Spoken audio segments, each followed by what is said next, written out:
guys, how are you? It is an absolutely beautiful day here today. It is a hot one though for May. Very warm. I think we're about 27. That's Celsius, folks. That's probably well into the, 80s? Low 90s?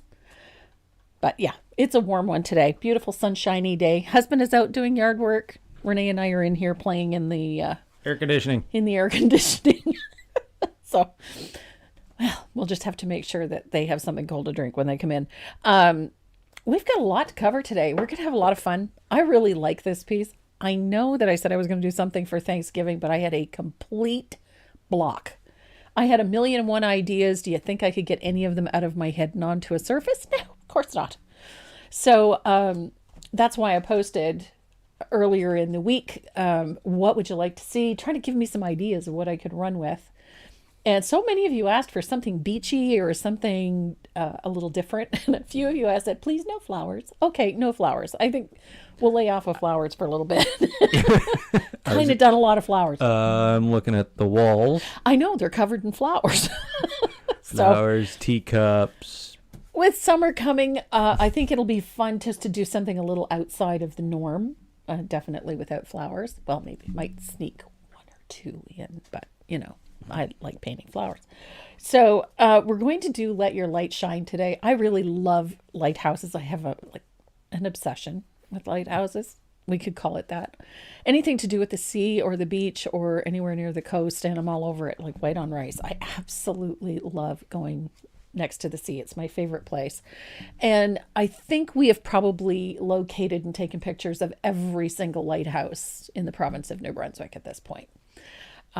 We do have a stretch of highway here called the Lighthouse Tour.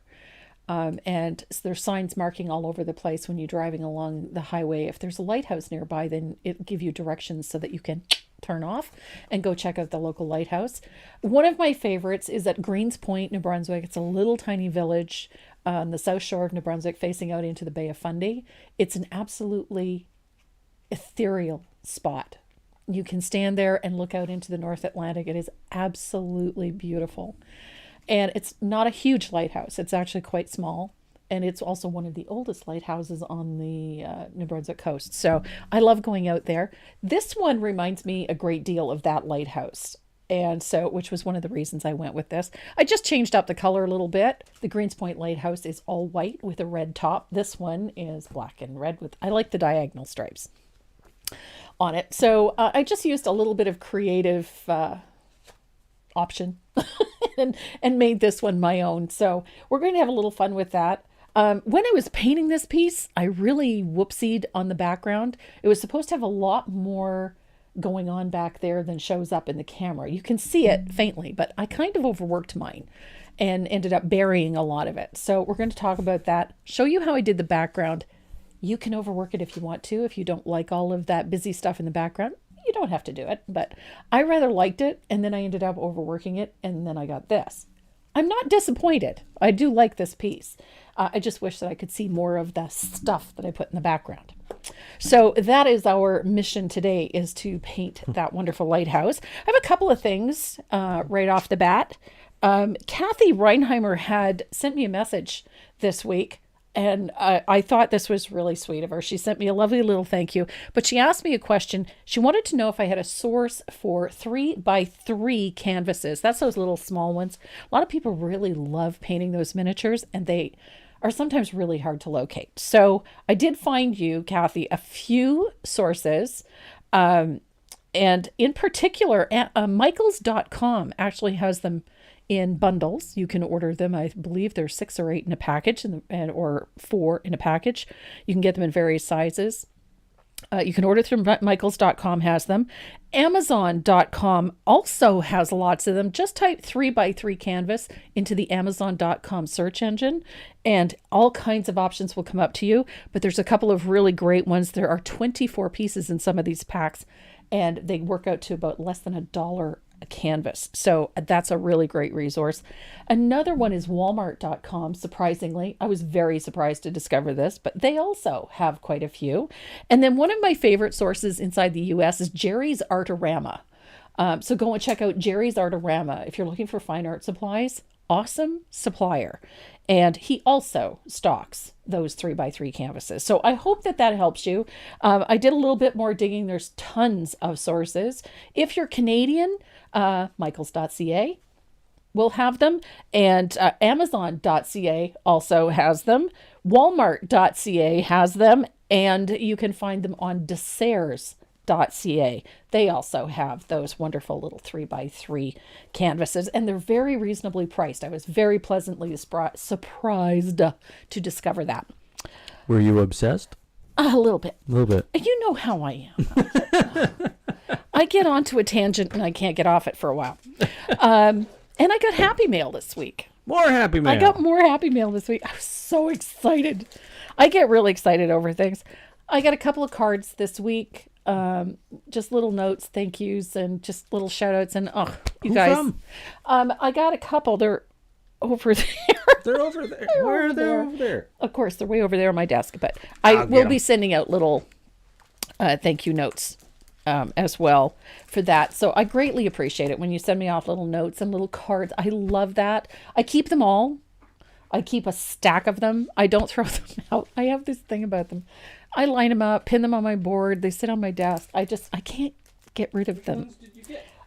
I don't know. That's just it. They're kind of mixed up. I'm sorry. This one's new. No. No. I'll get them. Don't worry.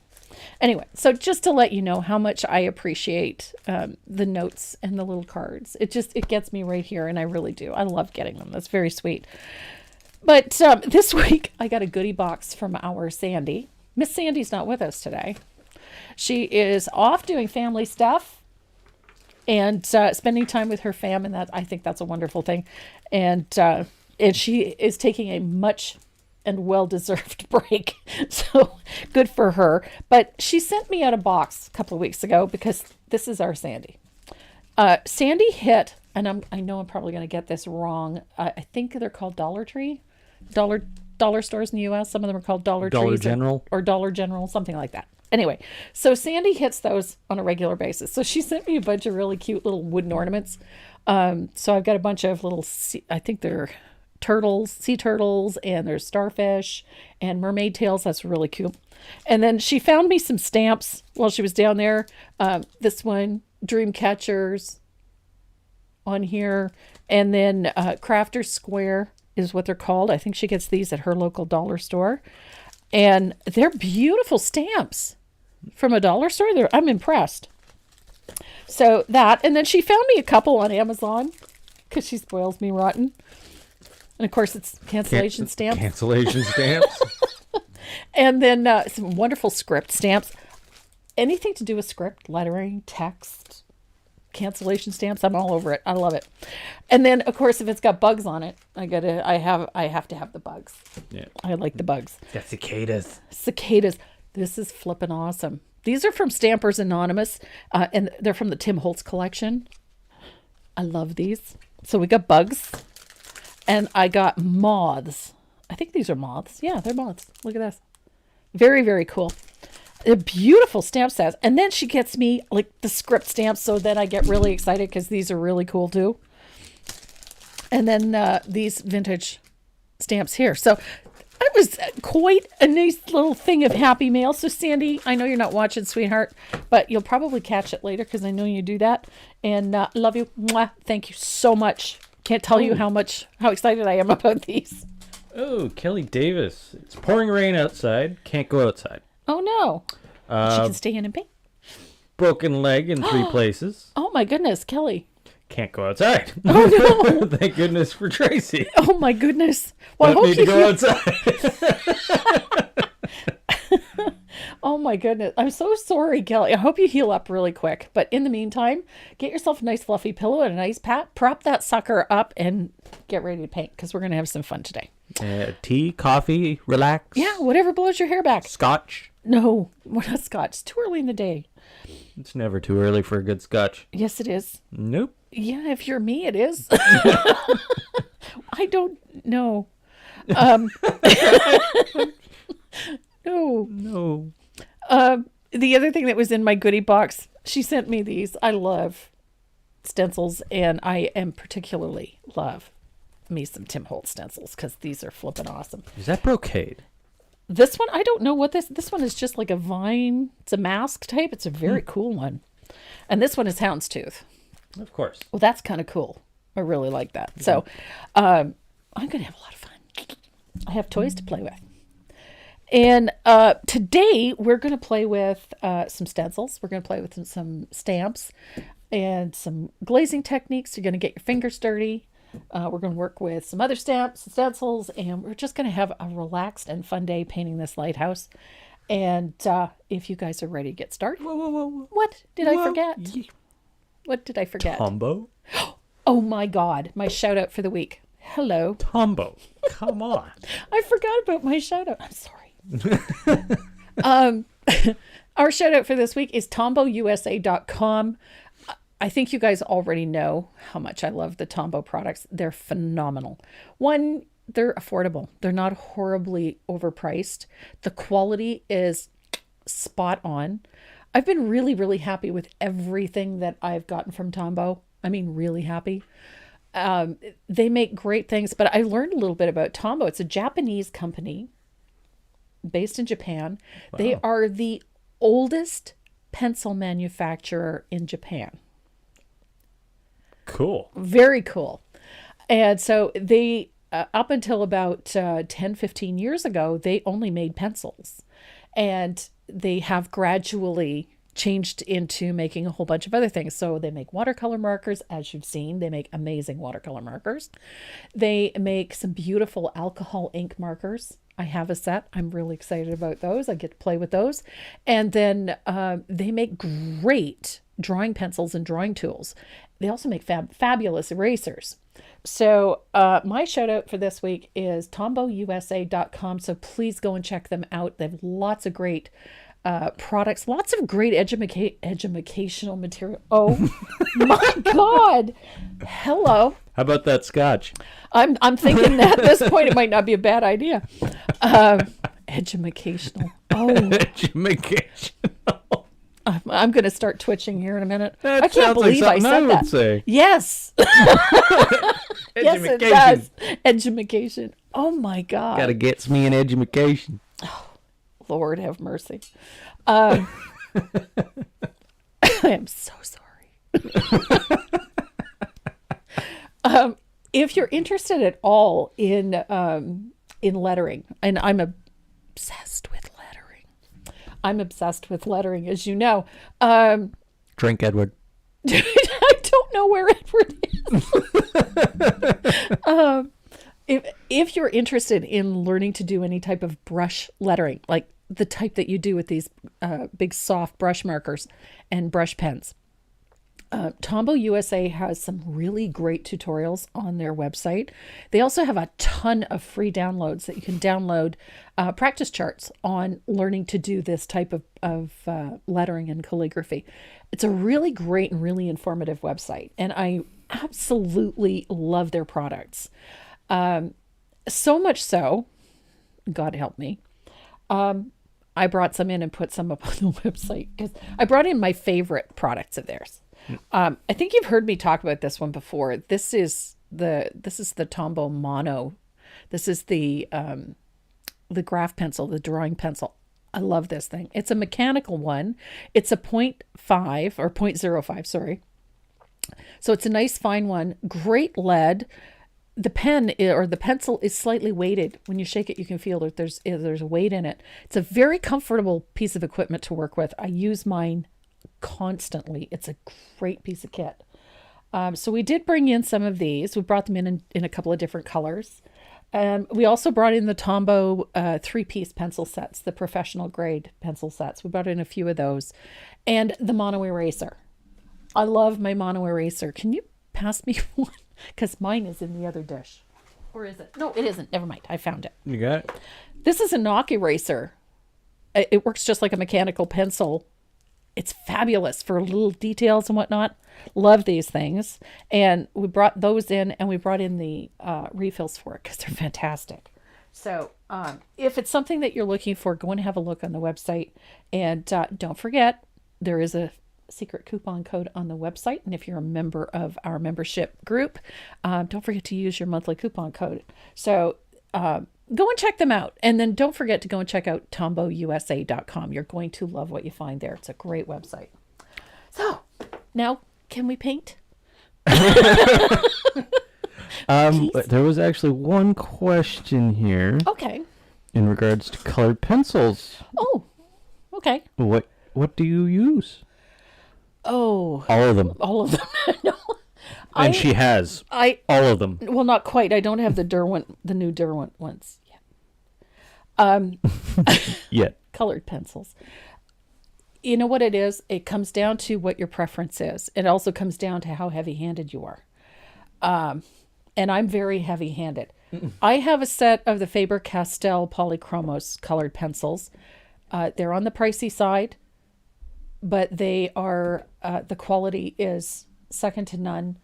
They are a harder lead and they're an oil-based lead. I also have a full set of the Prismacolor. And the Prismacolor have beautiful, vibrant colors. They're a wax base, so they're quite a bit softer. They're a soft core pencil. So if you're very light-handed, if you're not heavy-handed, and you like something really, really smooth, then I would recommend going to the Prismacolor because they're softer. I'm very heavy-handed with colored pencils, as I have discovered. And so the Prismacolor have a tendency to break on me quite frequently.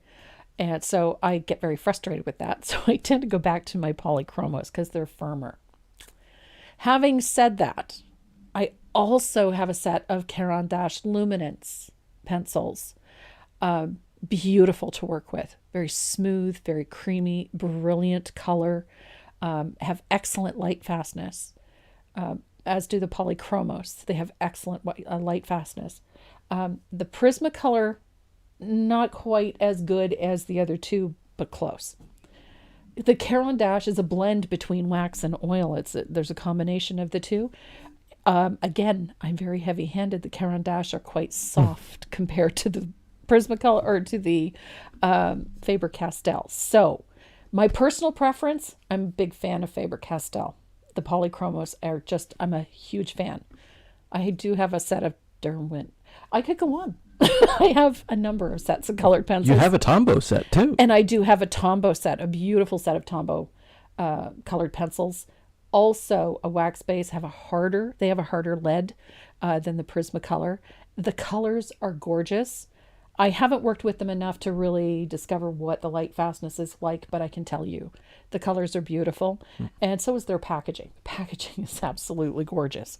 So if you're looking for a good quality colored pencil set, I'll tell you what one of my favorite color pencil teachers told me. You do not need to have 120 colors because chances are you're never going to use all 120 of them. Buy yourself a good set of 36. That'll give you the base colors in the Polychromos or whichever line you decide to go with. Start with 36, and if you feel you need to add to that, buy individual pencils to fill out your collection. But in general, you will probably never use all 120 or all 150 pencils that are in those sets. I can vouch for that because in the last 2.5 years, I have found that I might have used less than half of that 120. Less than half. And one final question before we start painting. Yeah. Where can people find the fresh lemonade project that is behind your shoulder? Fresh lemonade. That one, it's on the website. Is it on the website? Yes, it is. Oh, okay. Yep. So there you go. It is. TracyMoreau.net? That's a great summer project, that one. Yeah. Yeah. That was a members? No. No. That was a live we did, right? It was, yep. Yep. So I think you're can ready. I paint now? Can I paint now? I want to paint. Are you guys ready to paint? Now I'm going to wait for them to... You're going to wait for them to answer? Laura. Oh, that was Laura? Didn't know Tombow made color pen. Oh, yeah, they do make beautiful colored pencils. Yeah. Oh, you got the Facebook feed there? Yeah, I have it here. Just watching them to see what kind of answers we get. Yeah, come on, let's go. Oh, that was the other thing. What's that? I'll talk about that in a bit. What's that? I was going to tell you, especially Canadians and people in the U.S., if they're shopping at the dollar store for art supplies, Yeah. get yourself some of these. They're like They cheap, can like barely boards. see that on the camera. I know it's clear. It's an acrylic piece for your stamps, for those clear stamps. There we go. They're not cheap. No. So I found these at the local dollar store for $3 a piece. Hello, they're like 10 and you bucks. grabbed a couple? I grabbed a couple or 4. So, there they are. Let's paint. Let's She's ready to paint. paint. Oh, We're good. ready to we're ready to be educated. Yes, let's paint. I love these guys. I can't believe I said that. Oh, you need to show the members project. Oh, somebody said that? Yeah. Okay. If you look over my shoulder, you can see a piece with a sunflower and a dragonfly, and then there's a smaller one next to it that says daisy. It's got a daisy on it and a dragonfly. And there's also a set of matching ornament tags that go with that too. So there's 3 pieces, well, technically 5 pieces in the members group pattern this month. Oh, wow. So yeah, I like this piece. A lot of fun. Did a lot of fun. And I'll show them a close up. Oh, and there's Linda Sofranco, of course. Hey, Linda. The prize queen herself. The prize queen herself, the one that wins all the time. What are the prizes for this week? This week we've got some great surfaces. And I went with a Christmas theme this week. So we've got a really cute Santa Claus surface. Nice. Yeah. So there's a Santa Claus surface in there. Plus there is a fountain brush from Dynasty Brush and some other little goodies. Oh, and what surface are we working on for our membership class? The membership class is, there's different choices, obviously. One is a 9x12 tag, a large one. We're waiting for some more to come in. And then we have a 6x10 tag. And then we have a set of the 3 2.5 by 4 inch tags. Get painting. Get painting. Okay. Jeez Louise. All Switch right. the camera. Switch and get. And I need a haircut. I got this Well, whole somebody Veron- mentioned that your hair was beautiful. Oh, my hair's a mess. I have this whole Veronica Lake thing going on. It's falling down in front of my eyes. I used to have one of those. Then I started shaving my head. Yeah. Because I can't stand it touching my ears. So these are the little ones that we're doing for the membership group this month. These are super easy. And our focus on this month is on working with iridescence. Really? Yeah. Wow. So we're using iridescence in a variety of different ways for this piece. So it'll be fun. Well, Andrea George is celebrating 11 months. I know. Her and a whole bunch of others. I'm Yeah. so excited. She is currently camping and watching. Leave it to Andrea to find a Wi-Fi connection. Data. You can use your data. Yeah, you can. And depending on the type of phone, and That's true. it doesn't chew up that much data. That is very true. I know Android compresses much differently Than an iPhone. than an I iPhone. know. iPhone seems to chew up data pretty quick. So this is the large piece. This is on a 9x12 for our members. I'm loving this. I think this one is fun. But yeah, our focus on this one is using iridescence or interference colors, depending on which ones that you're working with. So it doesn't really come across on camera, but it has great wow factor when you're working on it. And then it shows up when you're looking at the real thing. Closer to you. There Closer you go. to me. Okay. There you go. So, well, I wanted them to see the dragonfly. Yeah. And then, of course, you got to have some stamps and some stencils in there. So we're going to have a lot of fun doing this piece. Boom. And then I wanted it to be different. Show you how you can play around with the same basic design and maneuver it a different way. And then incorporated a bit more mixed media into this. And again, using stamps and stencils and paper and a few, whatever you have on hand. So that's what we're going to be doing with our membership group this month. I can't wait. Oh, remember Renee when I won? It had been 6 months since the last time. I got my brushes and I love them. Excellent. That's Linda. Linda. But yeah, it's we're going to have a lot of fun with a bunch of different things. So today we're going to have some fun with a stencil. I'm using, you can use any shade of gray you want to. I have this thing about shades of gray these days. Don't know why. We're going to have a little bit of fun with this. I'm using the Postal, go figure, Postal script stamp. This is one of the collage stencils. We have these on the website.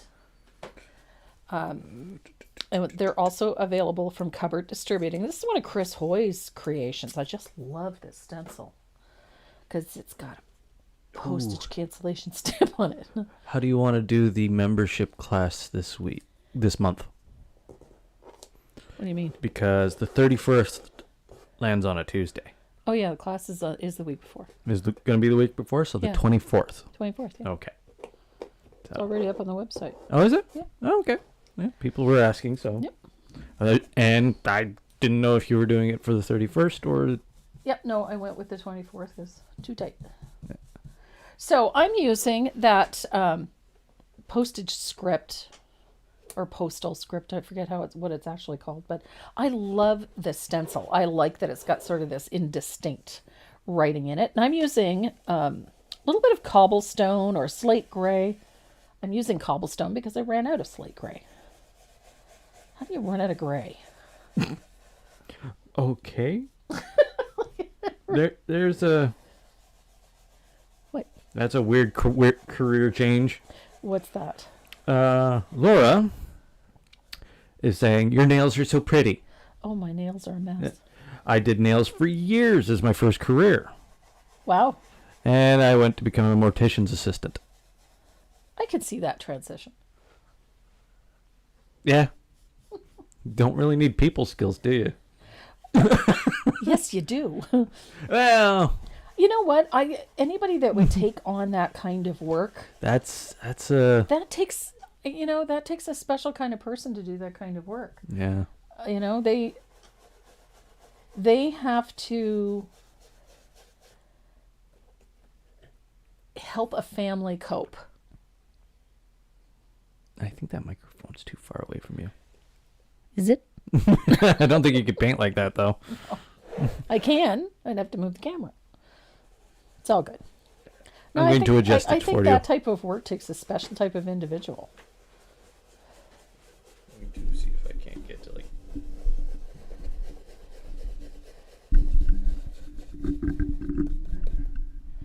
This is fun. This is sweet. So I'm not going to use the whole stencil. I'm just going to use a portion of it here.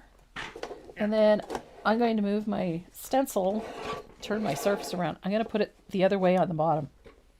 Robin Storm will be celebrating her 60th birthday on the 24th. Woohoo!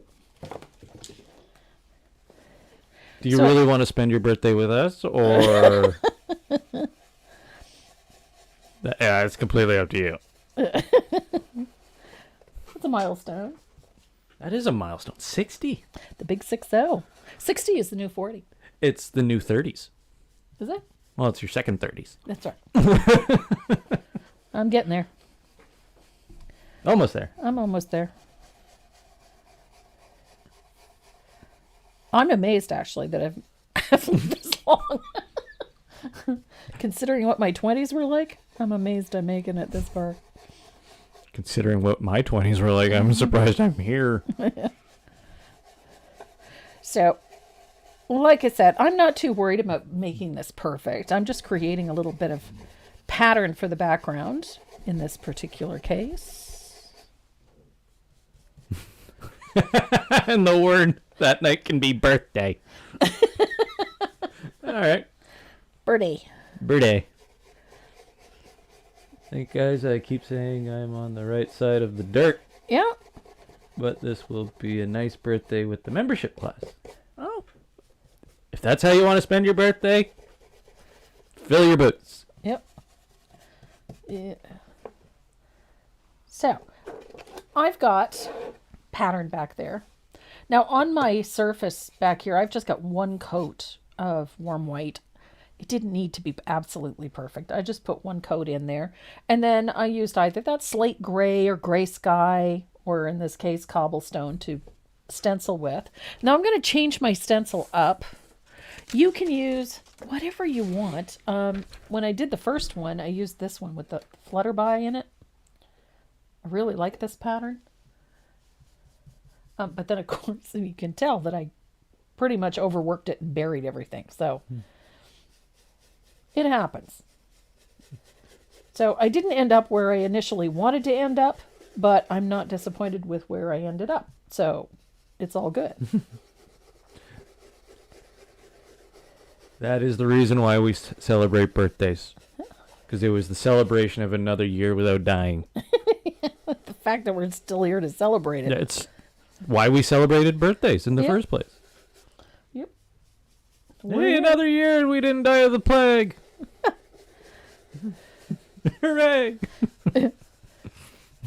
Let's get a pet mouse.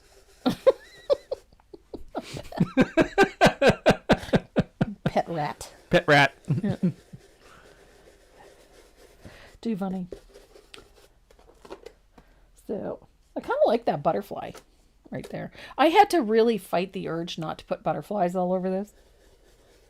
Instead, I put seagulls in. I was kind of obsessed with seagulls the last few days.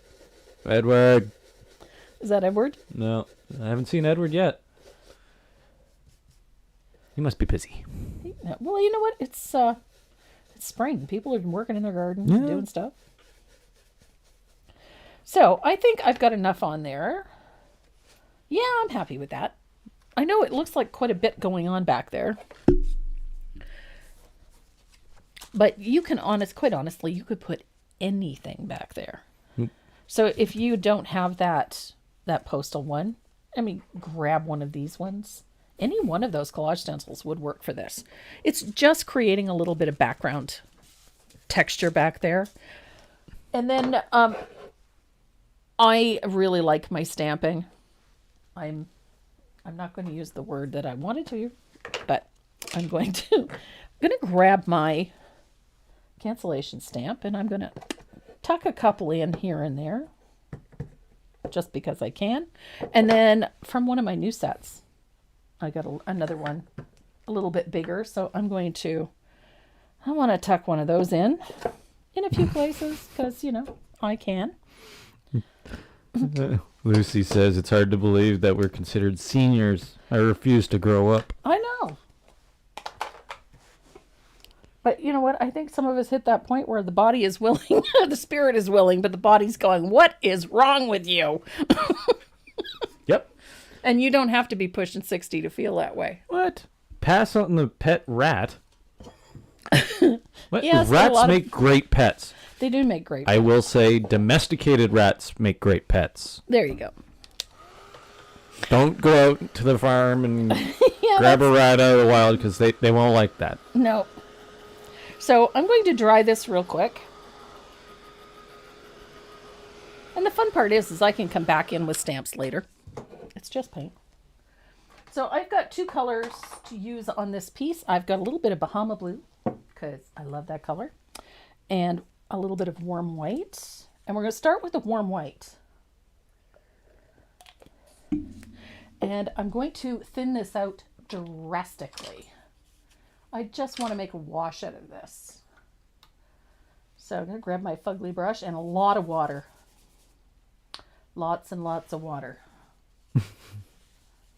Age is a state of mind. It is indeed. And I'm going to put a wash of that watered down warm white, over top of everything. Yep, I don't bounce like I used to. Nope. You want to see somebody who bruises really easily? Your teacher. Your teacher bruises very easily. Yeah. She banged her knee the other day. It's almost black. And the worst part is it wasn't like I hit it really hard. I just sort of clipped it.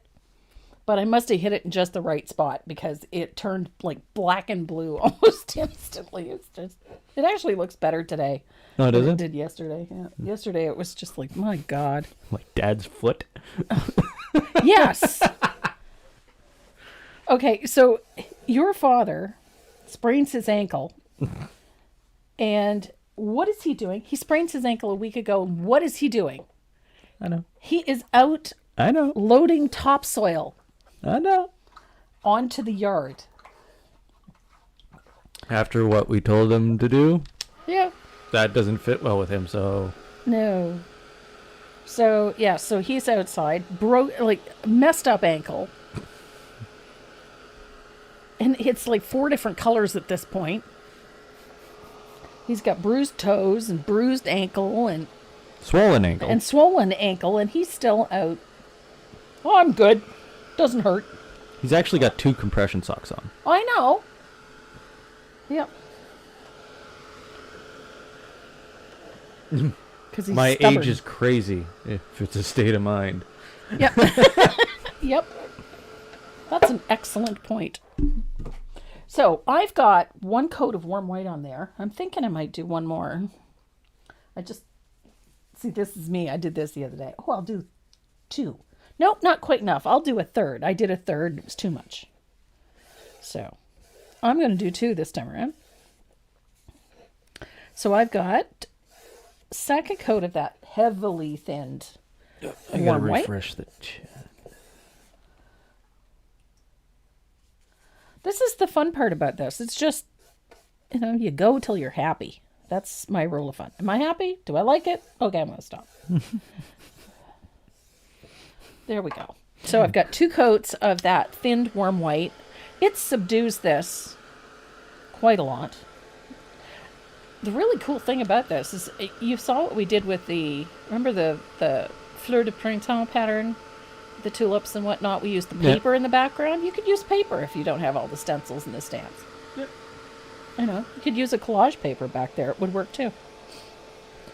Karen Jones says, who else do you know is just like him? I don't know what she's getting at. Is Bill the same way? Yeah. Bill. Me.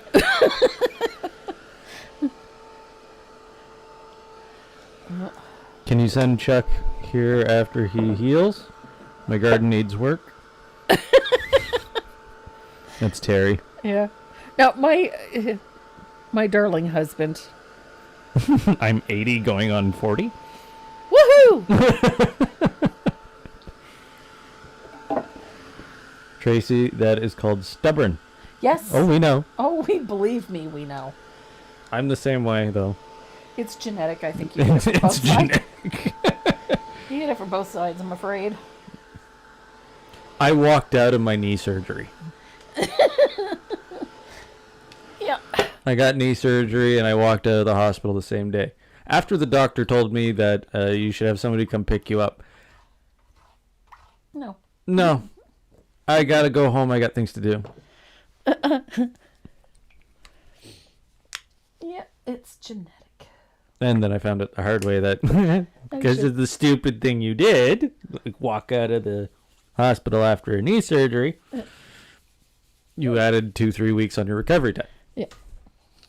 Oh, and an extra injection of cortisone. That was not fun. No. I hate cortisone. So once you've got, I'm going to stop there because I've got 2 coats of white on. I'm going to do the same thing with Bahama Blue. I love this color. I love me some Bahama Blue. Look how pretty that is. Very beachy. I love it. If you don't have Bahama Blue, you can use Aqua Sky. Looks really pretty too. Oh, what? Whose stencils are those? The ones that I just used, these are the CD Wood collage stencils from Chris Hoy. We stock some on the website, so if you're in Canada, you can order them. We have them so that our Canadian customers can get them because the shipping costs are insane right now. But that doesn't mean anybody can't order them, and anybody can. But Chris Hoy has an absolutely gorgeous selection of collage stencils on her website. We do stock some of the more popular ones, but yeah, check them out because they're gorgeous. So I've got a coat of Bahama Blue on here. I'm going to dry this. You can see why I got it overworked really quickly. Some of these comments. Why? I do my own unintentional stunts. Mm-hmm. Yeah. Bruise very easily. I get a lot of sideways looks.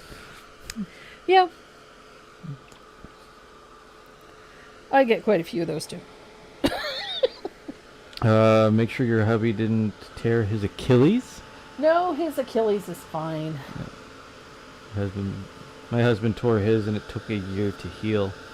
Had a cast for 3 months. Oh, that would kill him. Oh my God. Him? I'd kill him. Yeah. That's true. That is very true. Could you picture your father being immobilized? No. No. He'd get a walking cast. No, he would get a, can I run in this cast?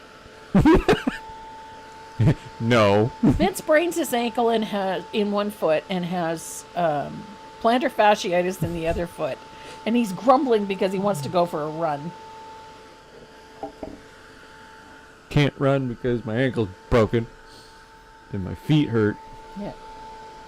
Mind you, the plantar fasciitis is clearing up, but It's taking its time, though. it takes a long time. But he's also in his 60s. Yeah, exactly. So He don't bounce the way he used to. None of us do, unfortunately.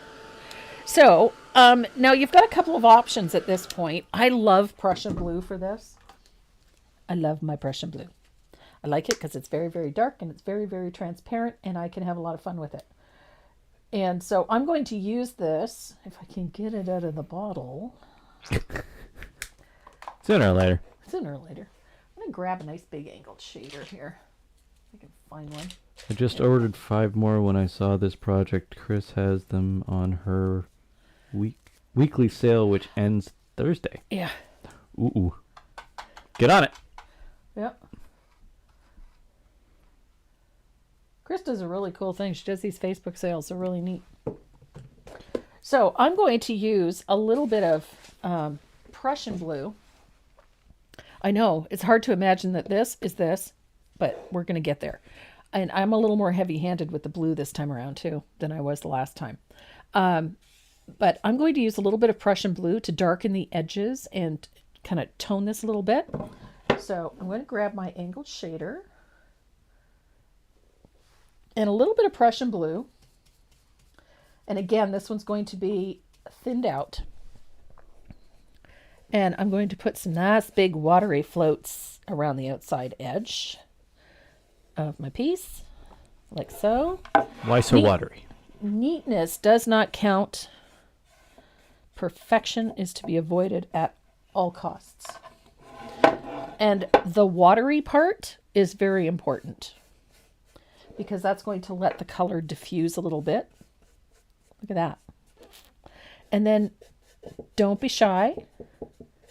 Put a few little touches here and there, like so. It's not going to hurt it. It's all good. That is very faint. Yep. It becomes very subtle, which is what we want. We don't want it to be in your face, but A lot of that's going to get covered up. well, a lot of it is, yeah. But it does create a little texture back there. So now I've got a little bit of thinned warm white. And I'm just going to slip slap a little bit. Slippy slap. Just a little bit, not a lot. And when I say heavily thinned, it's heavily thinned. So look, how fun. I love this. I love that that pattern is so subtle back there. Ooh. I got a dog to check on. Yep. So while he's doing that, we're going to take our vintage note stamp at this point.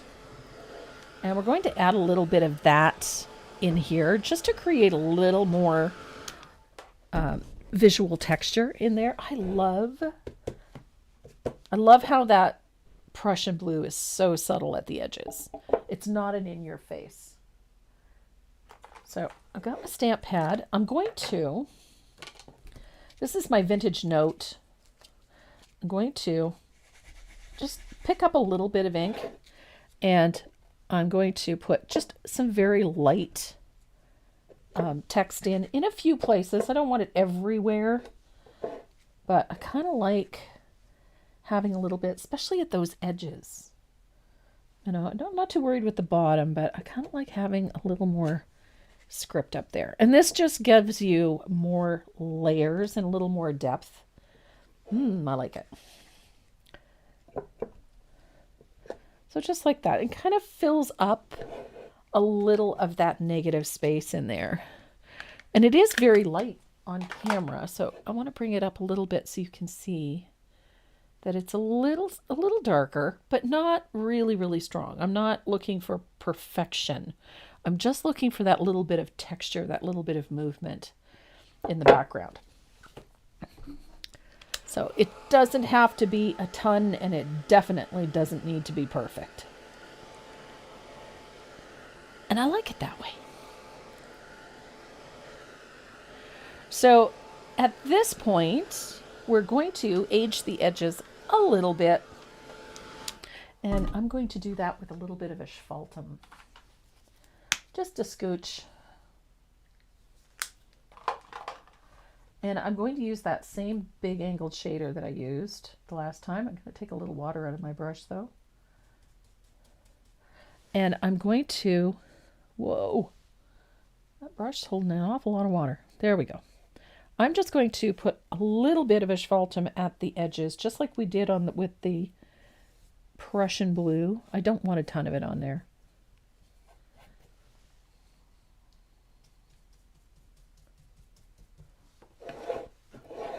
But I did want to just darken those corners a little bit. And I'll darken those edges a little.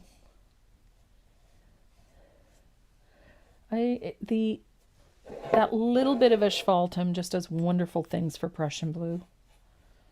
I just love how it deepens it, how it ages it.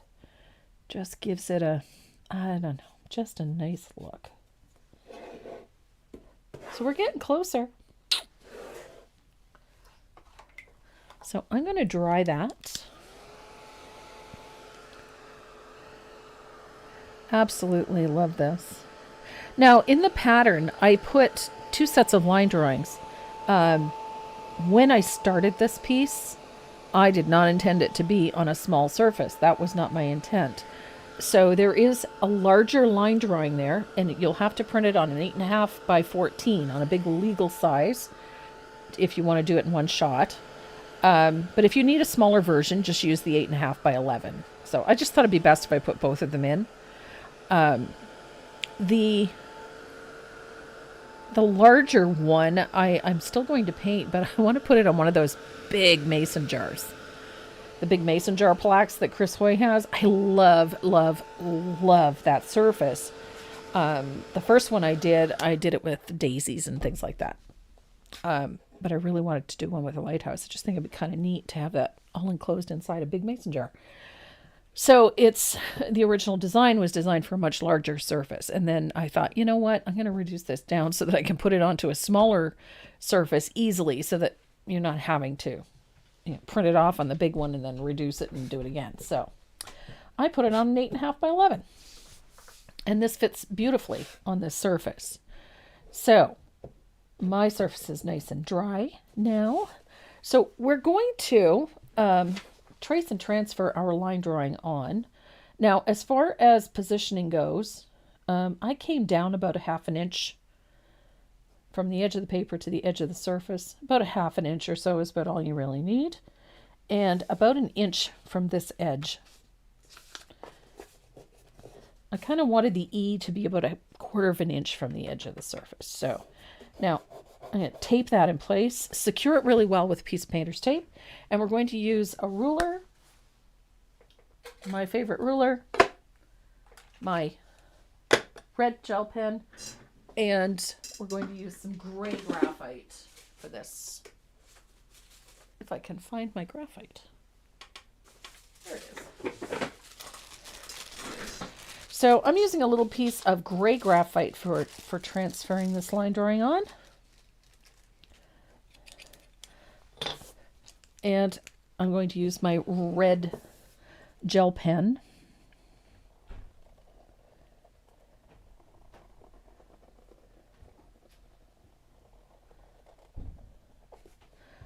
I like the red because I can see where I've been.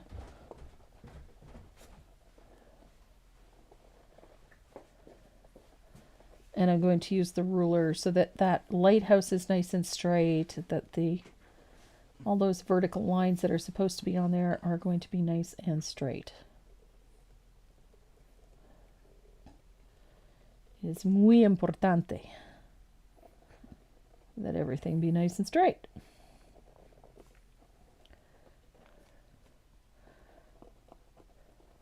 I like this lettering too. This one is Fontenately. Fontenately is the name of the font. Okay. I know it's a really funny name, but it's a really nice font. It's scripty and it's soft and rounded out, and it just works really well for some upbeat designs. I tend to go to this one quite often because it's of that. It has a fun feel to it. And it doesn't have that really heavily structured appearance either. So you can bobble it a little bit, goof it a little bit, and it still looks great. So the font, the small lettering upstairs, that's an American typeset is what this one is called. It's just basically the same thing you would see on a standard North American typewriter. And for those of you under the age of 40, a typewriter is the precursor to a computer. We know what a typewriter is. Just a little dig. Get over it. So, the original reason why whiteout exists. Yes, exactly. I watched somebody put whiteout on a computer screen.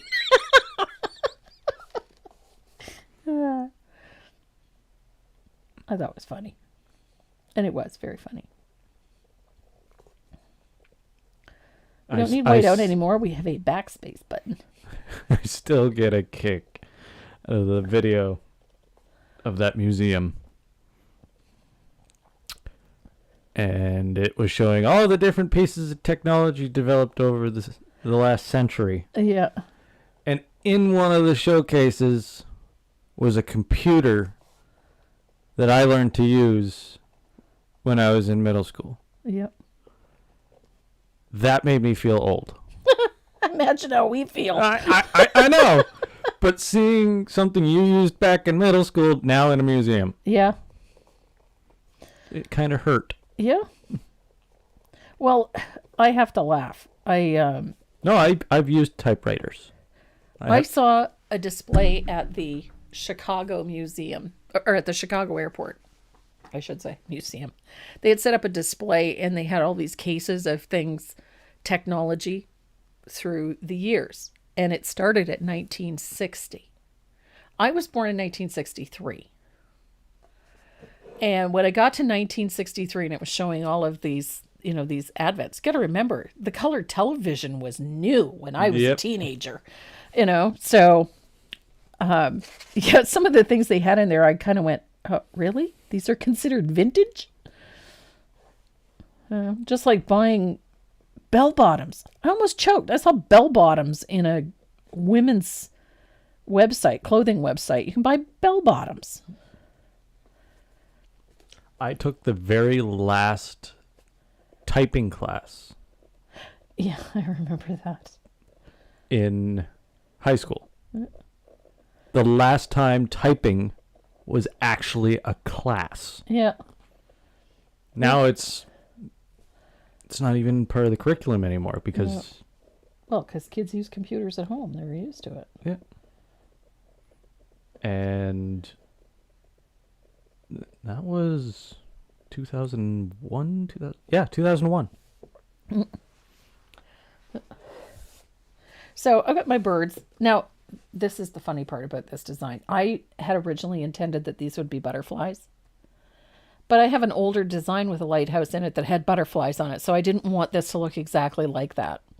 And so I decided to go with seagulls instead. And I think this worked out quite well. And I have another design with a seagull in it. It's coming. You'll get that later this week. Is it the Pixar seagull? No, not that. Mine. No. I still think you should do that one. I think it'd be hilarious. So I'm going to put a line here for the light coming off of the lighthouse. Like that. And I like these to be straight. You cannot paint a straight line if the line you're painting up to is not straight. So Does anyone use the hunt and peck system on computers now? all the time. Some people still do. So this is why I took out the ruler. I like those vertical lines and horizontal lines, especially for buildings. It just helps keep the perspective in place. I like to have those lines nice and straight.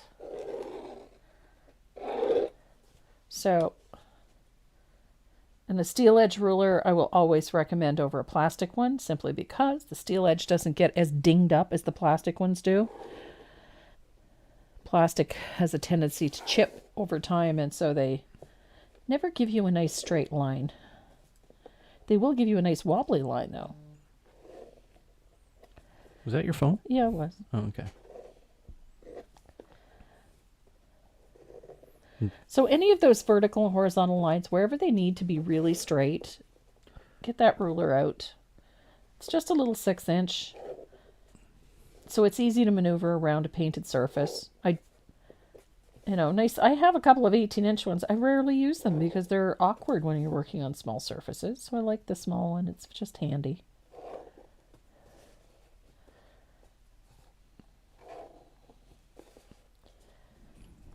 How do you spell Fontily?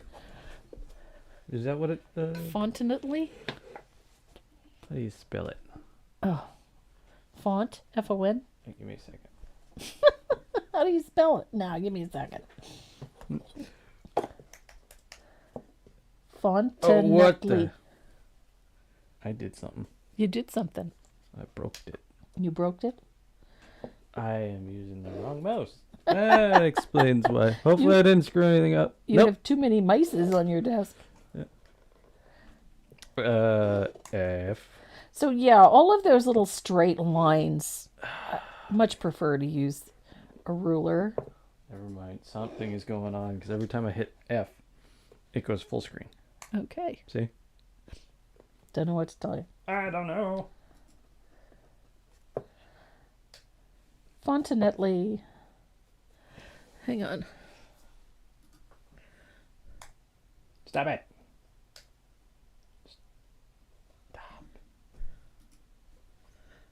There you go. I put it in the Facebook chat, so I don't know if they're on YouTube or on Facebook, but I put it in there. Somebody's going to go, what the heck is she talking about? That was Patrick was wanting to know. Oh, Patrick Penifus? Yeah. Yeah. Fontanetly, it's available through designbundles.com and fontbundles.com. It's a really nice functional script. It works really well for a huge range of things. IAN? Fontan. I already put in there. Fontanetly. I think I even spelt it wrong, but it should be A-N. Fontanetly. I'll have to... A-N-A? Yeah, I think so. T-E-L-Y? Yeah. Yeah.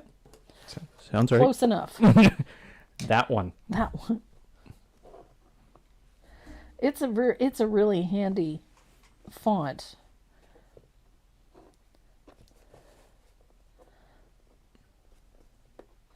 So yeah, roof lines, chimneys, anything diagonal, something that needs to be straight. Break out that ruler. Make sure everything is nice and straight. Of course, make sure your line drawing is straight before you do it. There we go.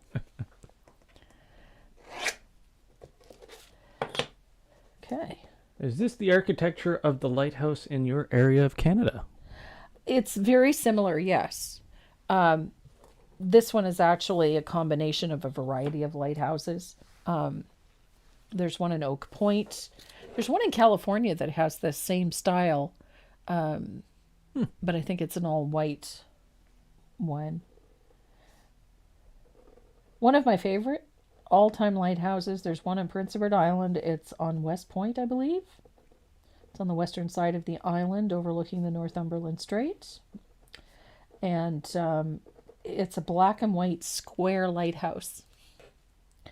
And it's a really unique one. Black and white, big black and white bars. It's a beautiful lighthouse.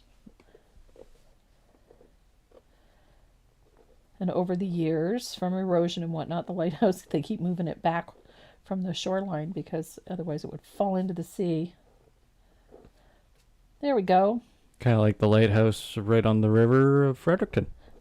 Yeah, it's a square one, but this one is much larger, obviously. And it's a wooden one. Yes, it is a wooden lighthouse. It's actually a restaurant. Well, the one on Fredericton is. The one on West Point. I met the head cook. I get the lowdown on what the summer menu's going to be. Okay. And we made it to food. Yeah. Surprise, surprise. I think last summer he did crab rolls. So it was crab done like a lobster roll. Oof. Yeah. Yum. Yeah. He did crab rolls, and he had it was like a Mexican style, very citrusy type of fish, but it was breaded English style. Neat. Yeah, he told me all about it, and it was like, "Moo, sounds good." So I'm gonna have to bump into him again to see what he's cooking this summer, because he likes to change it up. Yay, food! Food. Wow, it took an hour to make it to food today. Yeah. Yeah. Usually we have like the line drawings all traced on by then, but not this time around. Ceviche? Oh, I love ceviche. Ceviche's so good. Ooh, I have to make some. I think your mom has a picture of it. I can send you a picture. I do have a picture of the West Point Lighthouse. It's Oh, do you? beautiful. Oh, yeah. Ceviche. So, I think I've just about got this all traced on. I'm just going to put in a few of these little vertical lines here. And, of course, I missed a spot. Holy hockey pucks, Batman. Couldn't see for looking. I'm going to do it this way. There we go.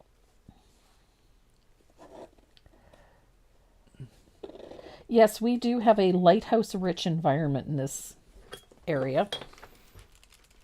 Yep. Province of New Brunswick has a very long coastline.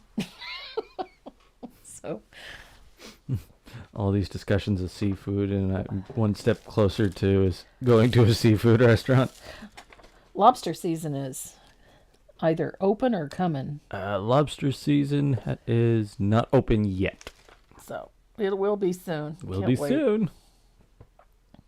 Okay, I think I have everything in that I wanted in except hello. There we go. Windows, doors. Oh, I forgot the base. I traced it on, but the graphite wasn't under it. Duh. There we go. Some days the elevator does not. Okay, I nearly said elephant. Doesn't go to the top floor. Hello. Good Lord. I think our Rockland Breakwater Lighthouse would make a good ice cream stand. Well, just before the pandemic, we took 10 days and went over to Prince Edward Island, rented a cottage on the island, and every single day, we would hop in the car and we would go looking for a new lighthouse. And so that was our mission. We had to find a lighthouse, and we found some of the most spectacular views on the island. So I fell in love with lighthouses, and I think I've probably got pictures of all of them because we went looking for them. I don't even know how to pronounce that. What? Aguachile? Aguachile? It's a spicy style ceviche. Yeah. Mm-hmm. I don't know how to pronounce that. Guacacholo? So, coming around to food yet again, I found a video on, both Renee and I were the only ones in the house that will eat avocado. Yes. We adore avocado. Yes. Big problem here is one, when they're affordable, because avocado are very expensive right now. When they're affordable, they don't last very long. They get ripe and spoil really quickly. So I have been looking for ways to keep it a little bit longer. And I came across that little thing on TikTok where you put the avocado into a bottle of, like a mason jar full of water to keep them. So I bought a bag full of avocados. Nice. You can't get nice big ones, so I got some little ones. And so right now I've got, I don't know, 8 or 9 avocados in the fridge inside mason jars. Just to try that out, because they were just at that perfect stage. Yes. So we want to see how long they last? I'm curious to see how long they last, but I also want to make some guacamole and some ceviche, and because that's my idea of Mexican food. I love that kind of thing. So spicy ceviche. Oh, that would no. Yeah. That would be something you would have with like a very light fish. Yeah. Also cooked with lots of lime juice and yeah. So we have to put some clouds in. Oh. Jessica, what? Avocado chocolate mousse with strawberries. Oh, actually, I've heard of that. Using avocado to make. Yes. I know. Mind you, I said the same thing about avocado bread, and that really looks good now. Yeah. So I'm going to, we're going to put in some clouds. And so I got my finger into a little bit of glaze. You can do this with water too. And I picked up a little bit of titanium white. And I'm going to use my fingertips to put in some clouds. Just like that. They do not need to be perfect. In fact, it's better if they're not. Avocado and cheese sandwiches. Yummy. I'd put avocado in almost anything. I love avocados. So, it's like finger painting for grown-ups. I did that with my avocados, and they lasted a month. Seriously? Wow. Oh, I hope so, because I could have a lot of avocados. So I love this technique. I'm just sort of swirling in just to make some fluffy clouds. We're finger painting now. We're finger painting now. And I'm trying not to bury my seagull, but it still shows through, so it's all good. And don't forget, we have some over on this side. I like how this works, just using this like swirly little look. It just gives you some nice fluffy looking clouds without looking too structured. And I'll tell you a little something about clouds. Oh, we got some more Louisiana people. Uh-oh. Louisiana people in your food. So, here's a nifty little tip. When you're doing clouds, they should never be just white. White clouds are boring. And then, so I've got all of these blues in the background going, so that's helping create a little bit of depth in there. But let me show you something really fun. take a color like, I'm going to use cactus flower. A little touch of that pink. I used to use gooseberry pink for this because it was such a great color for clouds.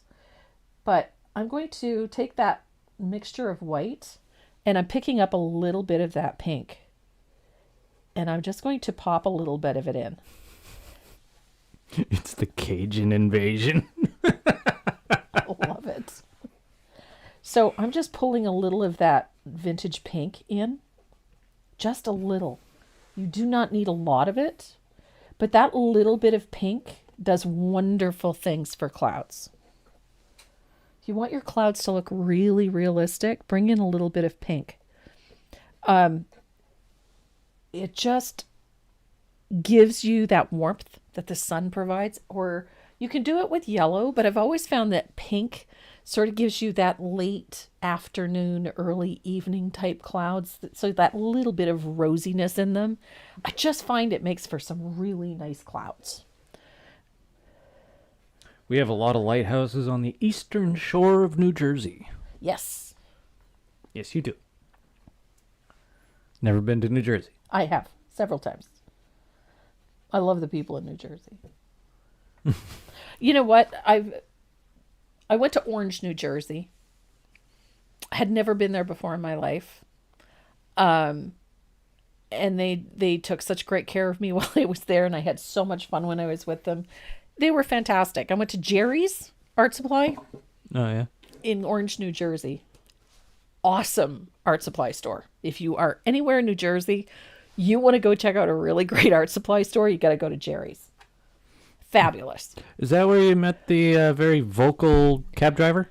Yes. It was. I had the best time. We had the best time. That was my Uber driver back to New York. Ah, yes. Wondering about why Troy. the Canadian geese are here. Yeah, that was Troy. He was so much fun. Had a great time. Best Uber ride ever. Cobra chickens. Cobra chickens. For those who don't know what a cobra chicken is, It's a Canada goose. it's a Canada goose. There's a very funny story about that. It's not my story, but it's very funny. You can look it up on YouTube. It's a hoot. Yeah. And since we want to keep our PG rating, Yeah, we're not going to tell the I story can't tell the about. whole story. So, but suffice it to say that best Uber drive ever. Yeah, have just way too much fun. So, we've got nice fluffy clouds in place. I love that there's that little touch of pink in there. It just warms them up real nicely. And I'm really loving this color. Loving, loving, loving. So I'm going to grab a nice angled shader and we're going to start deepening some of these shadows around this lighthouse. I'm going to do that with a little bit of Prussian blue.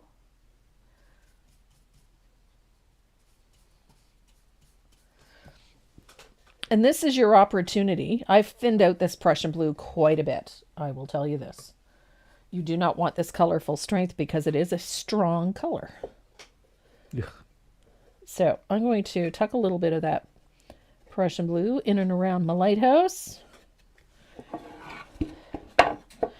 I'm also not, these are not really sharp floats. I don't want them sharp because it will start to look as if it's been colored, and I don't really want that. I want this to have a soft look. My husband just said that's why she's giving away all the brushes, because she's using her fingers now. Only the once, and only the middle one. And it's for clouds only. It's for clouds only. I just like the way they look when you use your thinners. So this is also where I shade my lettering. Since I've got this Prussian blue out, I'm going to take that Prussian blue. I want to deepen this lower part down here because this is our water. All in here, this is our water. Ever see a land lighthouse? Yes, we have. A land lighthouse. It's a pump jack. Yep. In Texas, we have a lot of pump jacks.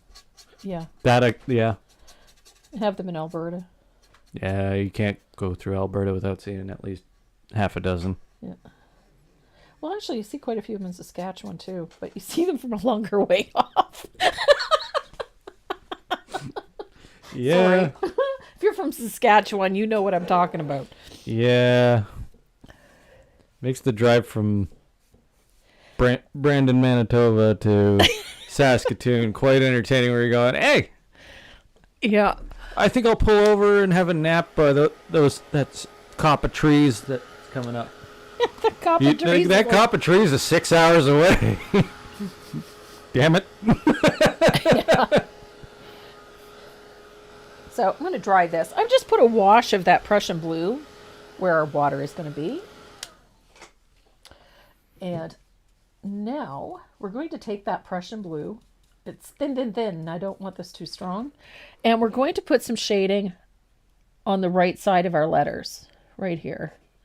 Just a nice little float. Neatness doesn't count. Perfection is to be avoided. Because by the time we're finished, you're never going to see this anyway. I'm going right over top of the letters. I'm not worried about whether or not this is absolutely perfect or crisp, because it doesn't matter. Pump jack, is that an oil donkey? An oil derrick, yeah. Yeah. It's just on land. Yeah. And they're usually self-sustaining. Yep.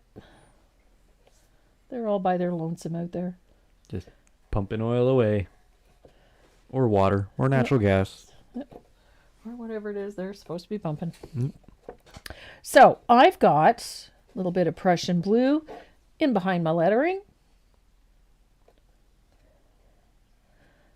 I like putting it always on the right, just out of habit mainly. There's no real reason why it can't go the other way.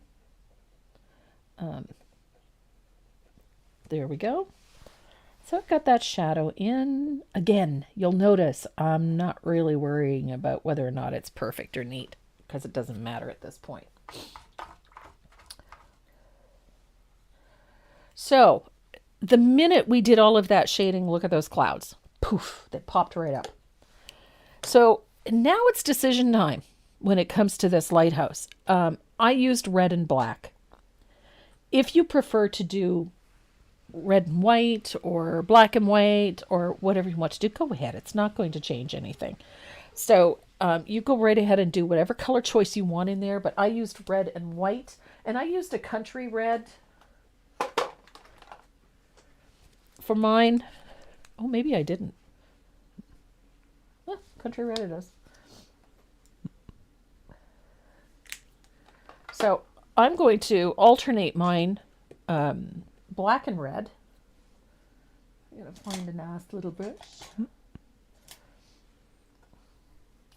going to start with the country red.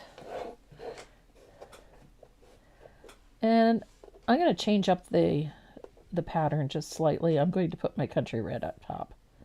I'm going to start with the country red instead of the black, but you can just alternate them back and forth. It really doesn't matter. I'm just doing it to be different. Kathy Rain says, you're a fountain of knowledge. I never knew there was a Jerry's brick and mortar store in New Jersey. Yes, there is, my dear.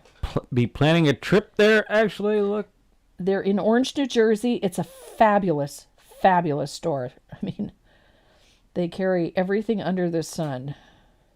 I spent 2 days there doing brush demonstrations and training their staff. They were fantastic to me. And Jerry's been in the industry for eons. Got a great store.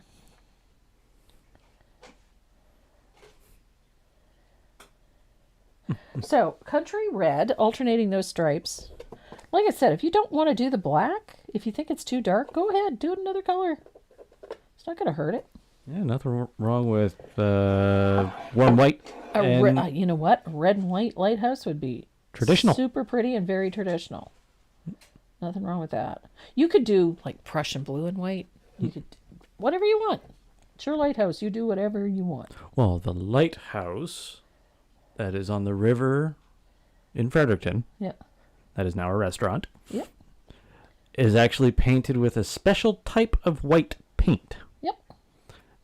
And it is to help make the light from the lighthouse brighter. Yep. Huh. It's a weird type of reflective paint, so you see the whole building when that light is turned on.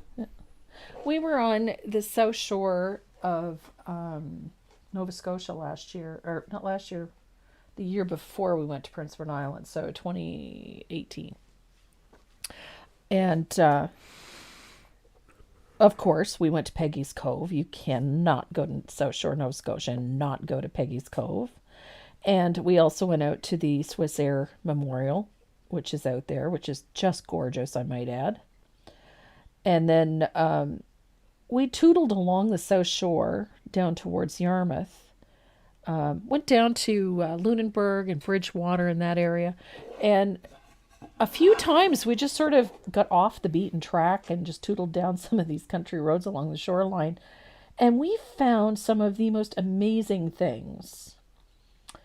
And one of my favorite things we found was a spot that had a small lighthouse on it. Quite a modern one, a functioning lighthouse. It's completely automated, as most of them are now. But what I found interesting is that we met a gentleman there. And even though it's an automated lighthouse, there was a man there. And it turns out that he is one of the lighthouse historians in Nova Scotia. And explained to us that the house at the top of the hill right behind the lighthouse was actually the original lighthouse.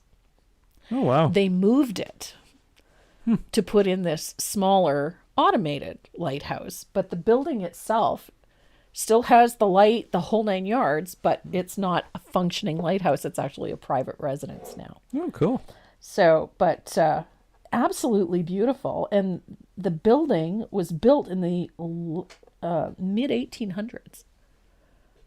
So it's an old building and had a great deal of historical significance for that area. So it was absolutely gorgeous there. Don't do it. Where? Okay. It's awake. Yeah. I know what the devil's doing right now. Oh, no. Miss Soot just woke up. Yeah. Tomorrow the boys are off, so we are heading to Edmonton to do some shopping. Oh, Nice. that's Karen. Well, I'm still listening and peeking in, but I decided to get working on my strawberry planter. Nice. I tried growing strawberries here a couple of years ago and no luck.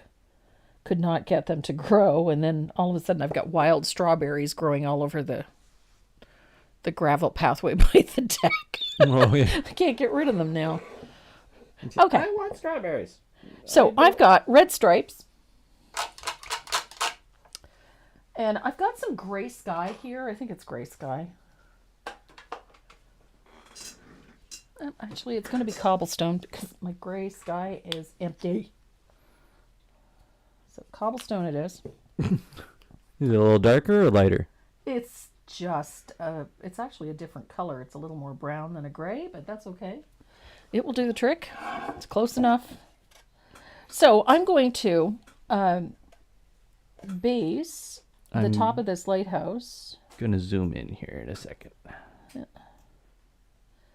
With that cobblestone. There.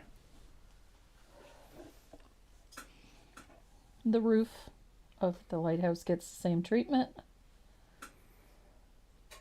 Almost looks like a beige. It's a grayish. A grayish? A grayish. It's not quite gray, not quite beige. That's it. It's gray. It's grayish. It's grayish. Yeah. But it is very opaque, so it's doing the trick. So, and then there's this wonderful spot underneath here. It's going to obliterate everything, so I'll have to. You mean there's lighthouses other than the ones on Cape Cod and the islands? Oh yeah, we have quite a few of them. Oh yeah, all along the coast. Yeah. Especially when one of the biggest, at the time, transportation hubs in Canada was just down the St. John River. Yeah. Exactly. So you had to find the mouth of the St. John Yeah. in order to get down here. So. Or up here. Up here, yeah. Battle the current. Yeah. But now there's a dam at the other end, so. Yeah.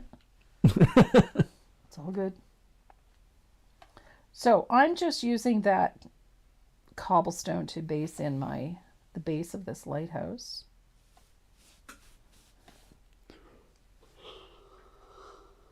There's some beautiful lighthouses in Cape Cod too. Martha's Vineyard, that area. One of my favorites in the U.S. My friend Linda O'Connell took me out to the lighthouse in Long Island. It's just beautiful. Absolutely beautiful spot in Long Island. Oh.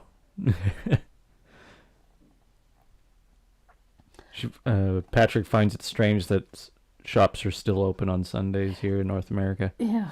And typically, they're not. Major businesses actually pay a fine for being open on Sundays. Yep, they pay a premium. Yeah.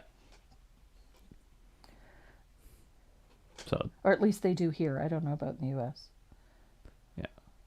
So here in Canada, if you want to be open on a Sunday, you have to pay a premium. Yep. In order to be open, and it's part of your. Is it part of your business license or? I don't know. I don't fall into that category because I don't have a retail store. So. Yeah. But yeah, it's one of the things that I miss. You know, Sundays just being a day where you didn't do nothing. Didn't do nothing. Didn't do nothing. Well. You went to church. You had your Christ checks.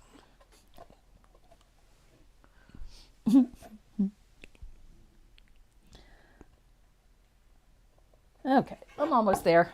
This is always the longest part, is getting these base coats in. So I'm just using that cobblestone to base in the roof of the keeper's house, and I'm going to use that country red to do the chimbley. I figure if I could mispronounce edumacation, then I can mispronounce chimbley. Chimbley. Oh, chimney. You know, like library. Library. That one drives me nuts. Library. Business here in the U.S. used to be closed on Sundays, but now it's all about the money. Yeah. Yeah. So essentially, big businesses for a lot of those would pay the premium because they would make more money. Yeah. To be open. Yep. Hobby Lobby is one of those. That's something I do like. Hobby Lobby does not open on Sunday. That I think is really cool.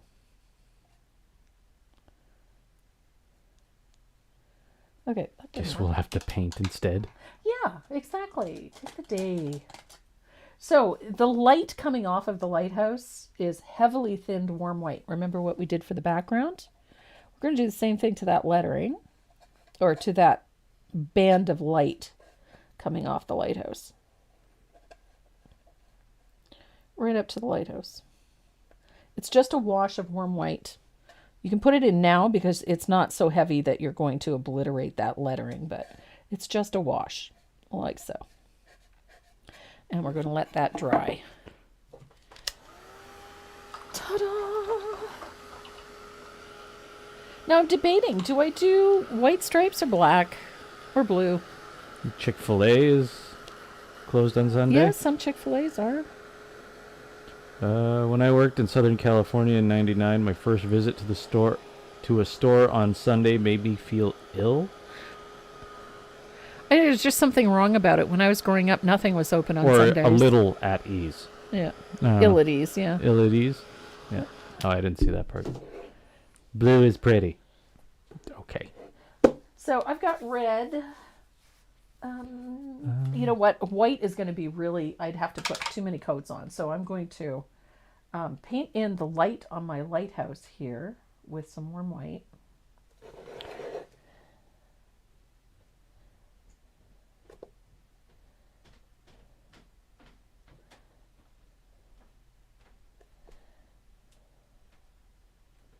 Ta-da! Oh, and people from Delaware. That's one I haven't heard yet. Delaware.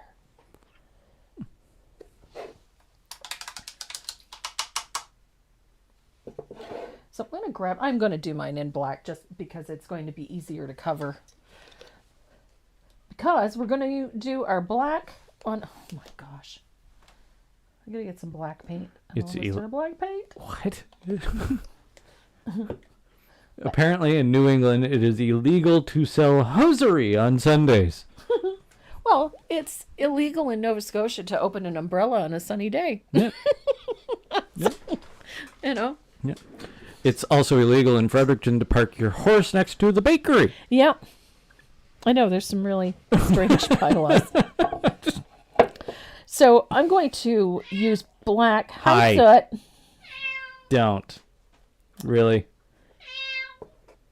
Do you need out? Are we going to have an entire conversation? How's your day? Now you don't want to talk? Do you want out? Are you giving me the silent treatment? Yeah. Okay, I'm going to let her In out. other words, just open the damn door. So she saunters to the door. Yeah, you're welcome. Oh my gosh. That cat is too much for TV. So I'm just going to put in a little bit of black. And when I'm done with this, I'm going to use the black to do those seagulls. And somebody immediately commented after I put it up, how come your seagulls are black? Are they crows? Are they ravens? Nope, they're not. They're shadows. At this distance, you wouldn't be able to tell what color they are anyway.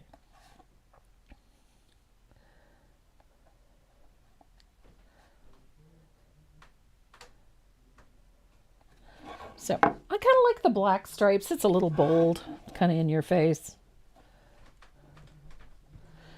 So we're going to do black stripes on the lighthouse. And remember what I said about straight lines? It's difficult to paint a straight line when your lines aren't straight. It's so much easier to paint a straight line when they are.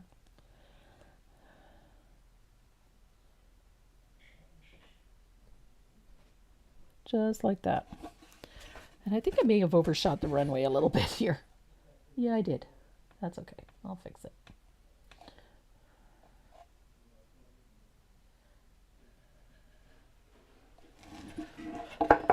So, black stripes.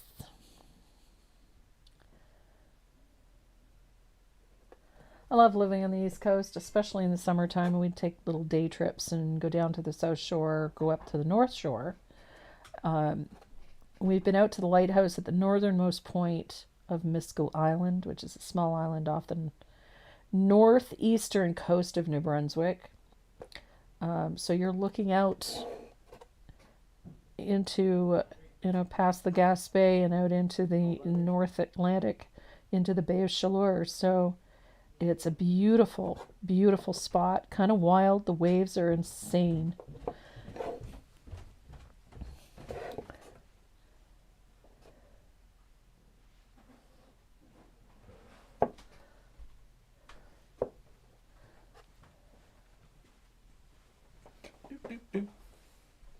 He's back. How's puppy? Sleeping. Well, she probably bagged from all that fresh air. I think she's bagged because the flies wouldn't leave her alone. Oh. Hi, Miss Soot. I love to hear the kitty. Oh, she's something else, that one.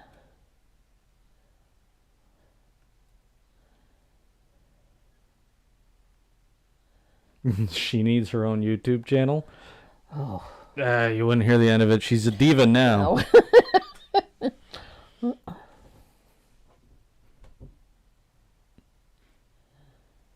She is a piece of work, our Soot. So, I'm almost finished. Almost got all my black in here. I kind of like the drama of the black and the red. It's nice and in your face, and it stands out nicely on this surface. Is that a number 2 rigger? It is. Yes. Number 2 rigger is what she's using right now. So I'm going to use my number 2 rigger. And we've got quite a few things that need to be black in here. And one of them is these birds. So I'm going to paint in my birds using my rigger. And remember, this is just a shadow. It's a profile of these birds. So don't overthink it. You're just filling in the space. So it doesn't need to be super detailed, but I do like the fact that with that rigger, I can create some of those irregular edges without making them look too perfectly round. I just think perfection is overrated. I don't even dare trying pronouncing that name. Which one? Because it's got more vowels and consonants that should be in a name. Holy smoke. From Australia. Yeah, from Australia. Wow. So it's... Just go with the first name. That doesn't help. There shouldn't be that many I's in a name. Sure there should. Kinkini? Kinkini? Forgive us if we are making a hash of your name, but for us it would be Kinkini. I'm going to assume that is a native Australian name. It's a beautiful name. Yeah. It's unique. It's very unique. Come but on, welcome. guys. Thank you for joining us.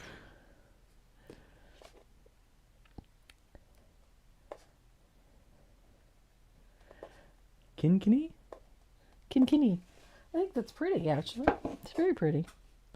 But it's, for us, you should be around here when we try to pronounce things that have, native Canadian names or indigenous names here. You said it perfectly. Excellent. Yes. Now the challenge, your last name. I'm no, because I don't even know how to pronounce that in English because it's CHCH. What? In English, it would be ch, but Yeah. I don't know. So we handle that name with all due respect. Honestly. I'm a Sri Lankan Oh my! living in Australia. Wow. Ah. Sri Lankan. I'm trying to remember. I couldn't even. The thing about Canadians, we're exposed to so many different cultures in general living here, but not all of them. No. And the area that we live in is, it's a small town. So we're not often exposed to a lot of different cultures and races, but. Yet we have one of the top international flight schools in the world. Yeah, I know. Isn't that funny? But I think our kids, Renee and his sister, have been very fortunate that because we've spent so much time living overseas, and that because we've been exposed to so many different cultures, it's, they're not as, they've been fortunate that they've had the exposure to a variety of cultures. So they tend to be a lot more open to things, thankfully. Yeah. Okay. I just realized I missed a spot. Oh, I'm trying to remember the languages they speak in Sri Lanka. Sri Lankan? Are Tamil or... Oh, yeah. What's the other primary language there? It's either Tamil and... It starts with an H. Oh, you got me.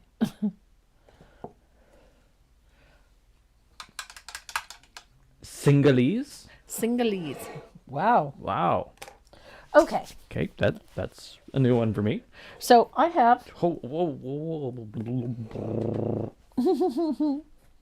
Just got everything. Sometimes that chat window just takes off and we can't keep up. So if we miss a question or a comment, you're not being ignored. It's just sometimes it goes by too fast for us. There it is. Yeah, Singalese and Tamil. Yeah, that was right. Okay, so you were in the right ballpark. Okay, so I've got my seagulls in. I've got my Lighthouse base coated. I am going to use a little bit of that black to put in my roof line on my house, on the keeper's house. Just using that number 2 rigger for this. It doesn't have to be perfect. It's just a line. And then I kind of liked these little support bars in here. So I'm going to paint those in. It's just a line. So don't beat yourself up over it too much. And we have to have some greenery. So I'm going to use a little bit of antique green. And I've got a beat up old filbert brush here. I like using these for stippling. And I'm going to stipple in some greenery. Just at the base of this lighthouse. Nothing fancy. And I'm going to do a little bit here at the side of the keeper's house and along the front. Now, I don't know about you guys, but around here on the East Coast, wild roses grow in profusion along the, especially along the coastline here on the East Coast. We get a lot of them. So you notice I'm not being too careful about it. It's coming down onto that water. That's okay, because we're going to put some rocks in. But before we get to the rocks, we're going to dry the bushes and whatnot. And then we're going to start working on the details of this lighthouse, now that we have all of this foolishness done.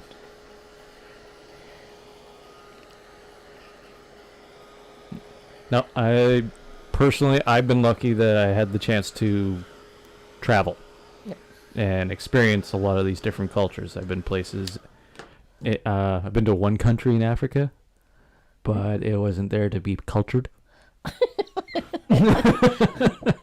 Even though I would have loved to travel throughout Africa and get to know some of the cultures out there. Some places in the Middle East. Yeah, I've been all over the Middle East. Yep. I had the good fortune to go to Syria and Damascus many moons ago when it was... Not run by a dictator? Well, when it wasn't going through as much strife as it is now. Yeah. I've been to Israel and Palestine, and I've been to Morocco. I'd love to go to Israel. Israel is beautiful. And I've been to Turkey. I didn't get a chance to see much while I was there, but yeah, I've been there. I went to Cyprus. Oddly enough, I've never actually been to Greece, but I have been to Cyprus. Technically speaking, you have traveled all the continents. Except Australia. And I haven't been to China. I'd love to go to Asia. That's the only place I haven't been. Turkey is classified as Asia, is it not? I don't know. I think it is. I think it's either on the border or part of the Asian continent. But yeah, and I've been to the former Soviet Union. And the other side of the wall. I've been on when there was still a wall. England, Scotland, Ireland. I have not been to Wales. I would love to go to Wales, but I haven't been there yet. But I've been to England, Ireland, and Scotland. I haven't hit Ireland or Scotland. I spent 2 weeks in London, and that was it. Yeah. But again, I wasn't there to be cultured. I was there to work. Yeah. But and then having grown up in Europe makes a big difference. Yeah. You know? So I've been to Hungary, been to Yugoslavia, Czechoslovakia, Germany, France, Italy. Well, it's not called Yugoslavia anymore. I know it's not. But when I was there, it was. Yugoslavia doesn't exist. Yeah. The former Yugoslavian nation. It's Herzegovina. Croatia. Yeah. And where else have I been? Apparently, we need to come down to Australia. You know She what? can't. You would never get me to leave, and there's too many spiders. There's too many spiders for one. Yeah. That would be her biggest problem with it. I'm terrified of spiders. And then it's Australia. There's so much. It would be a culture overload. You know, I would be just beside myself. If you want some good fish to go to Ireland, I don't like Irish cooking. Well, you like Kilcannon. I do like Kilcannon, but I not everything is either overcooked Yeah. or it should be cooked more. And you've eaten in some really bad places because I've had some Irish really food, great it Irish looks cooking. bland. It looks bland. It smells bland. And Well, I hate to disagree with you because I've had some of the best food I've had in Ireland. I guess it depends on what part of Ireland you go Yes, to. I was in Northern Ireland, so I would have to wear long sleeves there at all times, anywhere in Ireland. yeah, you would. Just because I do have a very Catholic cross on my arm. And on the Protestant side, you have a Celtic cross on your arm. I have a Celtic cross on my arm, but at the same time, Yeah. might not flow too well with the Protestants. It's all good. But I need. again, it all depends on where I go. It's on my list, It's on his list. and you need to have Guinness with it. Guinness is one of the beers I do really enjoy. Problem is, it's one of those you can't have just one. Yeah. And he has got a lot of Irish blood. So Yeah, and I do like my Guinness. So we're going to put a little bit of light in our lighthouse. We're going to do that with a little bit of saffron yellow. It's my favorite yellow. And again, I'm going to thin this out a little bit because that saffron is a really strong color. And I'm going to put it over top of that white in the lighthouse.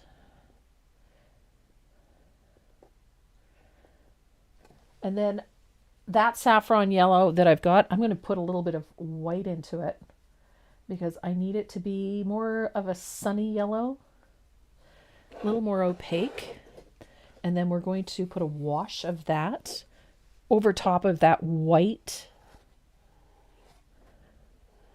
on the lettering, just like that. This is our light.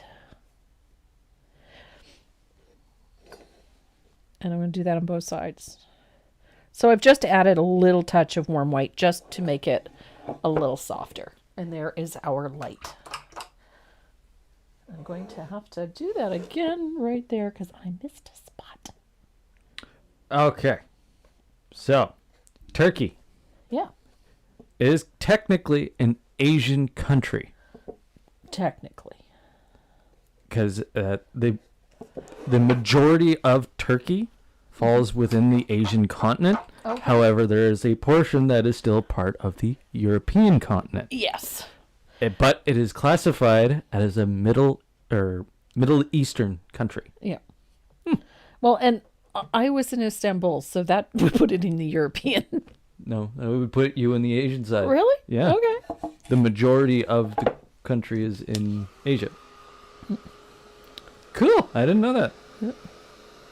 So I'm going to dry this really quick.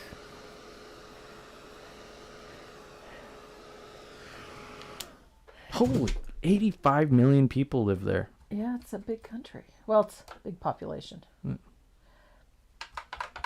I did not see much. I didn't have a chance. I only got to see a couple of things when I was there. We didn't have the time, but... And the capital of the country is Ankara. Ankara. Ankara. I was in Istanbul. I didn't get out of Istanbul proper. I did get a chance to see a few things in Istanbul, but not too much. I was only there for a day, so... we're going to start this with the shading. I'm going to start with the roof and the upper portion of this lighthouse, and we're going to shade it with a little bit of Ishbalsam. And again, I'm using a fair amount of either water or glaze for this. And the shadow is going to go on the left-hand side, and it's just a simple float down the left-hand side, and then you're going to walk it out a little bit. Oh, that's not even a question. Yes, she's been to Berlin. She Several has a times. chunk of the wall. Several times. Yeah. Yeah. Didn't you go to school in Berlin for a little bit? No, I went No? there for a swimming competition. Oh, swimming, right. I was there twice for swimming. And both times, well, all the times that I've been there, I think it's been a total of 4 times that I've been there, was before the wall came down. So that should tell you something. Yeah. So Before the wall, after the wall. Yeah. I did go to school in Paris for a little while. Went to school in London for a little while. Went to school in Florence for a while. Italy. One of my favorite. I had such a great experience in Italy. So did I. I loved Italy. Just avoid I had Rome. a great experience in Paris too. Just avoid Roma. Oh, and see, and I loved Rome. It's I a did not love the tourist traffic. trap. Every place in You gotta Florence you gotta is- hit the rules. the rural parts of it, yes, but Italy is a tourist country. There's a lot of people go there, so it's inevitable. Rome, I was there in the spring, the first time, and it was beautiful. And I spent Easter Sunday in St. Peter's Square. Yeah. Got to see and I got my rosary basilica? blessed. Yes, I got my rosary blessed by the Pope at the time. Oh, wow. It was an interesting experience. I have a 30-pound piece of the Berlin Wall. Wow. That's a chunk of history. I just have a little piece. It's got paint on it. It's got paint on it. So I'm shading the base of my lighthouse on the left side. Again, I'm going to walk this out a bit because I want this shadow to be quite wide. But I haven't put any of my details in yet. Remember, there's some details. We're going to line that in after the fact. So I'm just going to walk out that float. I'm going to do the same thing on that house. And the same with the roof. This is not a super realistic house. And I know it looks kind of wonky. This is not the roof of this house. This is the roof of a building behind this house. If that makes sense. So. Ooh, thunderstorms in Indiana. Yeah, I got a feeling we're in for some. Yeah, a little bit. Little bit. I'd go back to Rome anytime. I'd only go back for the food. Yeah. I had a wonderful time when I was in Rome. The inner city, I don't like the people.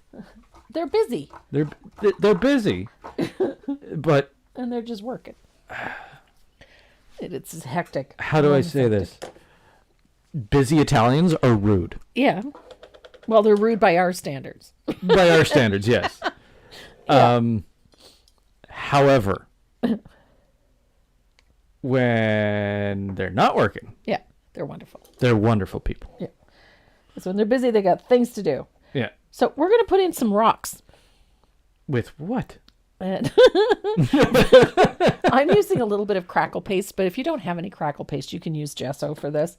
You just need something a little thick. I didn't use the crackle paste because it's got cracks that it'll crackle. I used it because it's thick. And so I can manipulate it a little bit and create some rocks. So I'm just putting on little patches and smearing it around. I don't really care that there's all these little bits of blue peeking through. That doesn't matter. And then I'm going to take those rocks out to about there. I'm going to stop just shy of it. And I'm doing this. You see how I'm just pulling it so that I've got a little bit of a shoreline? Just like so. Done. You do not need a ton. That's why I'm saying don't go out and buy a bottle of crackle paste if you don't have any. Just go and grab a bottle of gesso, like a little jar of gesso. You could also do this with texture paste, but you're going to have to seal the texture paste. But you can do this with just a little bit of gesso on a palette knife. We just want a thin and irregular surface. Do you see all that texture in there? And it doesn't take long to dry because we're not using a ton of it. So I'm going to dry this. And it's crackle paste. It's going to dry and give me all these cool textures. It's going to crack. And it does dry very fast. I do like the gesso for this, though. You can have a lot of fun with the gesso. Now, is this going to be more Representational? Even I think that's wrong. Representational. Representational? Yeah, it's not going to be real rocks. Yeah. Yeah. Of the rocks that you would find here. Yes. Especially Because on the coast. we have a lot of rocky coastline here. If you ever get... we're going to take a spin out to Grand Manan. Speaking of spin. What? Oh, yeah. Got a spin. Linda's fallen down on the job. She hasn't reminded us that we need to talk to her. She may have tried to remind us, and she got lost in... she got lost in the shuffle. Got lost in the chat. Okay. Oh! She changed her name. Who? Linda Sifranco. It's not Linda, it's Lynn. Lynn? Lynn Sifranco. I had to change computers because something went wrong in the studio. Oh, okay. That's what I missed. Yep. Okay. Okay, so we have rocks. That's what I missed. And we have a beach. So we have water, we have rocks. So I'm going to let that dry for a bit so that it's completely dry before I start putting color over top of it. So we've got the shading in place on the base and on the house and on the roof. So now we're going to do some shading on our lighthouse. And I'm going to do that with a little bit of lamp black. I am not going to use a ton of it. And I'm going to come in from the edge a little bit by about 1/8 of an inch. And I'm going to float down the left side of my lighthouse. And I'm trying to maintain that little narrow space. That's going to give us a nice round appearance to our lighthouse. And I'm going to dry this, and then I'm going to repeat that. I just like how this looks. I like the black. The black works for this. And I'm going to walk that float out a little because I want a nice wide float there. I want it to come about 1/3 of the way. So that's looking pretty good. So I'll dry that again. And then we're going to put a highlight on the right side of our lighthouse with a float of thinned warm white. And I can't emphasize this enough. It has to be heavily thinned. Okay. So not a lot of paint in the brush. And again, we're going to come in from the edge a little bit.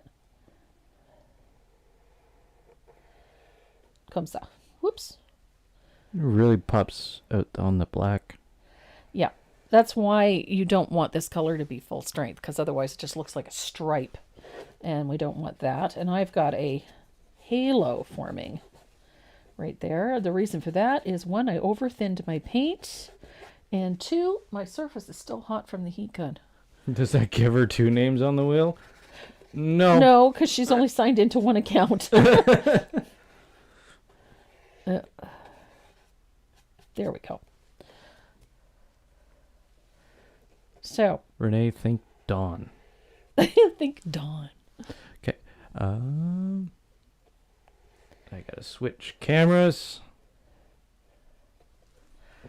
Spin time. There it is. And you can look at this camera. I can look at this camera. Okay. Yeah. At least I know where to look. We got the wheel. What's the ad today? I don't know. What is the ad today? Oh, it's apparently Microsoft Azure. Oh, Azure. Yeah, whatever that is. Oh, I love that guy's shirt. What, do you see the ad? Yeah, I do. Yeah. We're spinning. We're spinning. The wheel of names has spoken. So giveaway And- today. Got a great little surface from Cupboard Distributing. It's a wonderful little Santa Claus. Krista's the coolest little Santas. It's a really great surface. And then you've got a fountain brush from Dynasty Brush in there. And then, of course, there's always some other goodies that we like to throw into. So you got stuff coming your way. There's your And winner. Yvonne, Diane, this one's going to Australia. Isn't it? It's going to Australia. Yvonne, Diane, yes. I will never forget that Need name more now. than $3 of postage. Yep, that's okay. We'll sort that out. Yvonne, Diane, we're going to be sending, that's Yvonne Clapham. Oh, is it? Yeah. So, Yvonne, we're going to be sending out your goodies for you on Monday. So, keep your eyes peeled in the next couple of weeks for your I'm goodies. just going to put Yvonne on there. Put Clapham. CLAPHAM. CLAPHAM. Yep. Clapham. Yep. The last time Yvonne won, she didn't want us to send it because we were sending it to Australia. She thought the postage would be too much. Okay. Don't worry about it, Yvonne. We're going to take care of it. Yeah. And we got one more. And we get another one. Yep. Yeah. And yes, you can win twice. Yeah. Because we don't take names off of the wheel. It does happen. You can win twice. Yeah. Linda. Say it. If her name you comes had a up, dry you're going to be in spell for a trouble. You while. know that. You had a dry spell for a while. Ooh, crispers. I'll Is dress that the ad? crisper. Oh, it is too. I think it looks like Ritz crackers or something. Well, it was Ritz crackers for a little bit. Oh, there it is. Snack bold. Yeah. Yeah. Snack crispers. Buy now. Crispers all dressed. Sorry. Again with the food. Next. Who is this winner? Who is this winner? Who is this? Who are you? Janine Marshall. Janine. Yay. Jan. Jean Ann? Jean. Jeannie. Jeannie. Jeannie. Jeannie Marshall. Jeannie Marshall. So, Jeannie, you've got a really great little surface. I love this surface. It's just the ideal little Santa Claus. They're fabulous. They're from Cupboard Distributing. So you've got one of those coming your way, and there's a fountain brush from Dynasty Brush, and then of course we always put in some little extras as well. So there's that is going out to you on Monday, and you're keeping one more for later on. Yeah. Why does it say remove all instances? I don't know. Don't know. Does that mean her name's on there more than once? Cheater. Well, that would be your fault, not That would hers. be my fault. Sorry. I'll find it. Yep. And I'll click shuffle a couple times. Really mix it up. So we're going to move on to our... I gotta switch. Yeah, I know you got to switch. Top down. We're going to add some color to our flame, our lighthouse here. I'm going to use a little bit of orange flame for this. It always irks me when I put a color in a pattern and I only use it in one spot. So if you don't have orange flame, any nice bright orange will do the trick. So don't feel you have to run out and buy that one. Because this is the only spot that we're using it. So If It's I still just- didn't have the darn boot for my broken leg, I would be doing a happy dance. Is it Jeannie? Is it Jeannie Marshall or is it Jan Marshall? I think it's Jeannie. I think it's Jeannie too. Or just Jean. Or Jean. Or Jean Ann.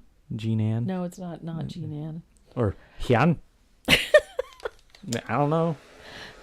So I put that little bit of orange flame on the left side, just like I was shading the light.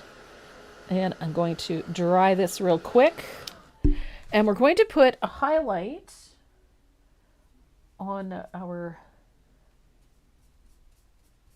this portion of the lighthouse. And again, I'm coming in a little bit from the edge. Oh, Lord, it helps if you have some paint in the brush. I'm coming in just a little bit from the edge. Oh my goodness. Oh, Love that brush. sneaky. What? There might. That was my. Yeah. Okay. You are the all-powerful wheel spinner, so I anything to do know. with that is I it's know. all on you. I know. So I'm going to deepen the shadow on both sides, on this side of the upper. What is wrong with my mouth today? Genie. It is Genie. Okay, Genie.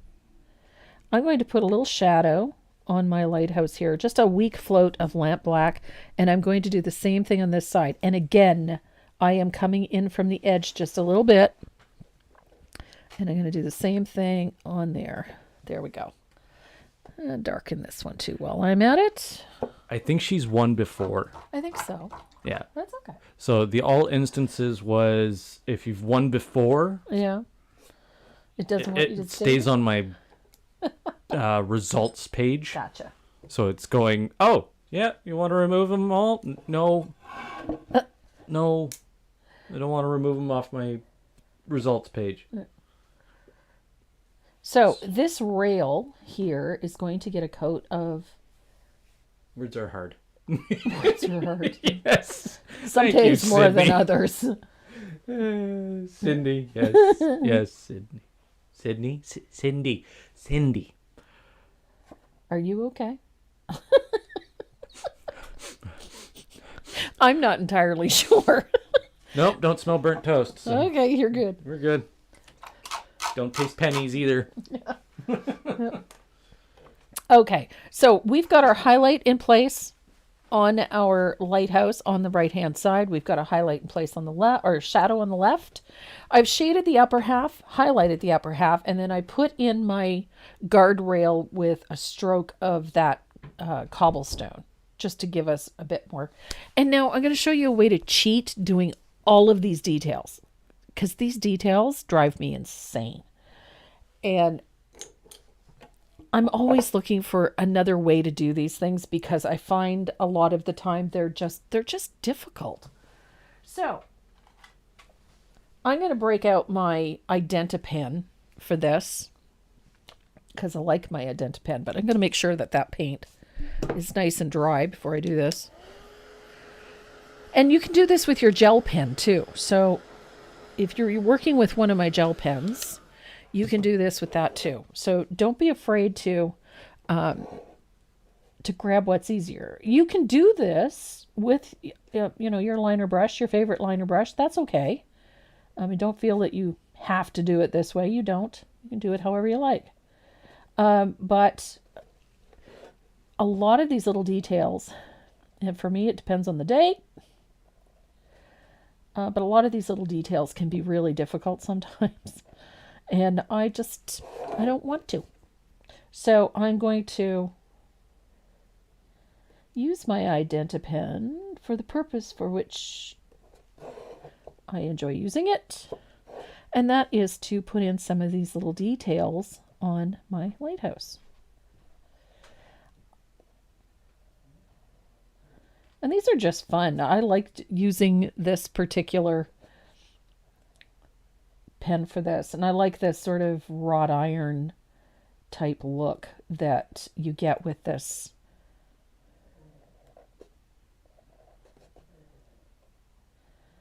This is just fun. But don't be shy with your details either. Just trace and transfer them, put them back on. And there's a door here with, I'm going to call it shutters. I think it's shutters. So I'm just going to sketch those in. But I mean, you can do this with your favorite liner brush if you feel so inclined. Or you can use your gel pen if you want the details even finer, which I'm going to do with some of the details on the upper part of this, like around on this piece here. This, I'm going to call this the Widow's Walk.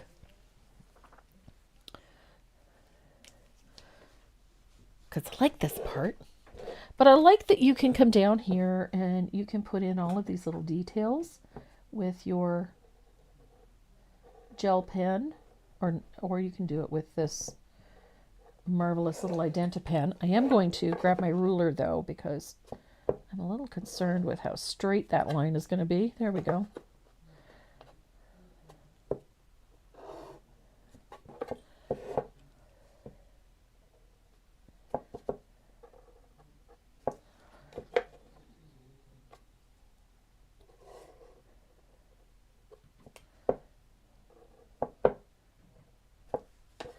These are just fun. So if you're feeling energetic, go right ahead and use your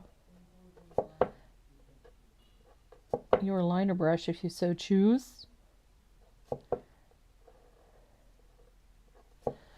And there I've got my little details in. I'm going to grab my gel pen because I want some finer lines on my lighthouse. So I'm going to grab my ruler.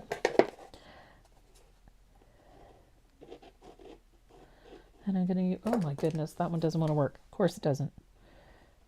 So I'm going to put a line in.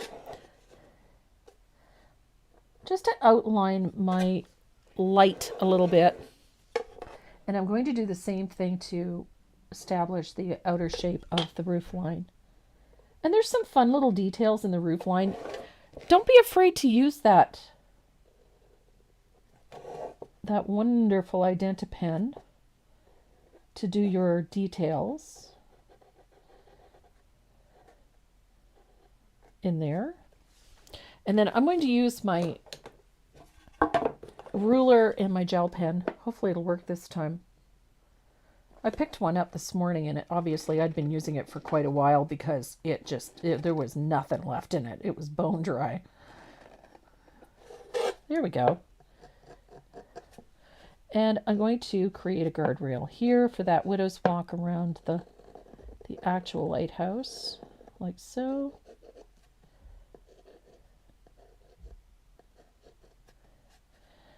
And then that lighthouse has also got a grid on it. So we're going to create some nice lines there. So there is our lighthouse. Super easy. Now, there's nothing whatsoever to stop you from, I just realized I forgot to put the window in. There's a window on the lighthouse right here that I missed completely. You forgot the window? There's a window on the side of the lighthouse here, and I hooped it. I didn't even trace it in. That's the funny part. So I'm just going to freehand that puppy in. Like so. Nothing major. Yeah, some days. So we have a lighthouse. So we need to throw in a few little highlights on our lighthouse. I'm going to do that with some thinned warm white. You could also do this with your white gel pen if you're feeling energetic. If you can find your white gel pen. Mine's not in there. Okay. Thinned warm white it is. So I'm just going to use my number 2 rigger. Just going to pop in a few little highlights in a few places on the front of my lighthouse. Just like that. Excuse me. They're just little thin strokes of warm white. I'm going to do the same thing to the chimney down here. I'm liking it. I'm liking it. Looks like snow. It does look like snow right now, but it won't in a minute. So while all of that mess is drying up there, we're going to focus on our rocks down here. And I'm going to put a weak wash of Prussian blue over top of these rocks. Just like so. Neatness doesn't count. Perfection is to be avoided at all costs. And you can take that wash of blue right out over the water, because that water can stand to get a little darker. Don't be shy. Neatness does not count. And then I want lots of movement in that water. So I'm going to dry that. And what that blue does is now I can see where some of the shapes of that texture is. And so we're going to use that to create our rocks. What is this? Have we got a bot? We have a bot on Facebook. Okay. I don't know how to do anything about that. I could. I think I have access to your Facebook on here.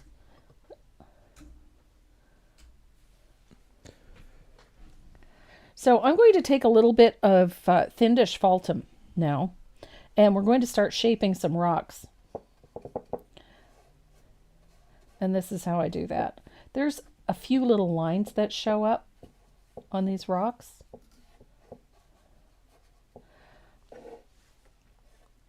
And essentially, you're just going to follow some of the texture to create these rocks.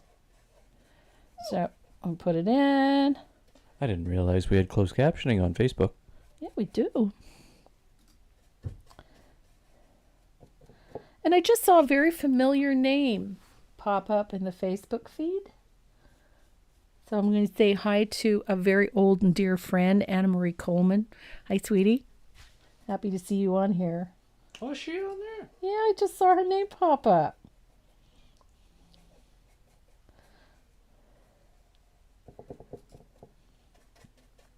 So I've got rocks. I now have rocks. And I like taking a little of that asphaltum. Gonna let it dry for a bit. And then I'm gonna put a wash of asphaltum over it again. And we're gonna have more rocks. Motivation up. What is this? I don't know.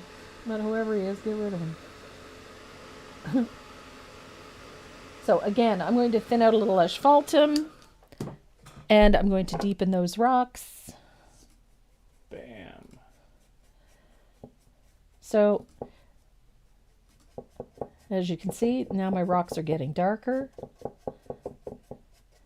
And less white. They look more like rocks. So you can deepen those edges. Look at that. How cool is that? That you can make rocks with a little bit of asphaltum. I like that you don't really have to have, these are not perfect rocks. And then of course we have rocks in the water, so they got to be darkened too. There we go. Look at that. So we have rocks. So now we need to make this water stand out. So I'm going to take that angled shader and I'm going to pick up a little bit of warm white and a little bit of water, and I'm going to go horizontally like so.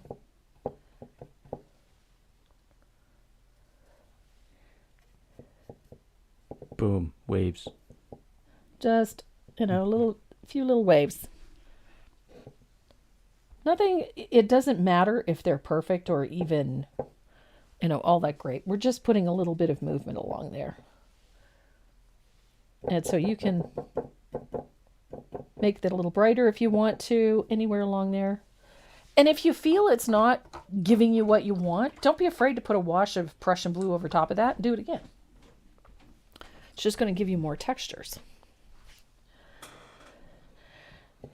So we're coming along great guns here. So I'm going to take my, what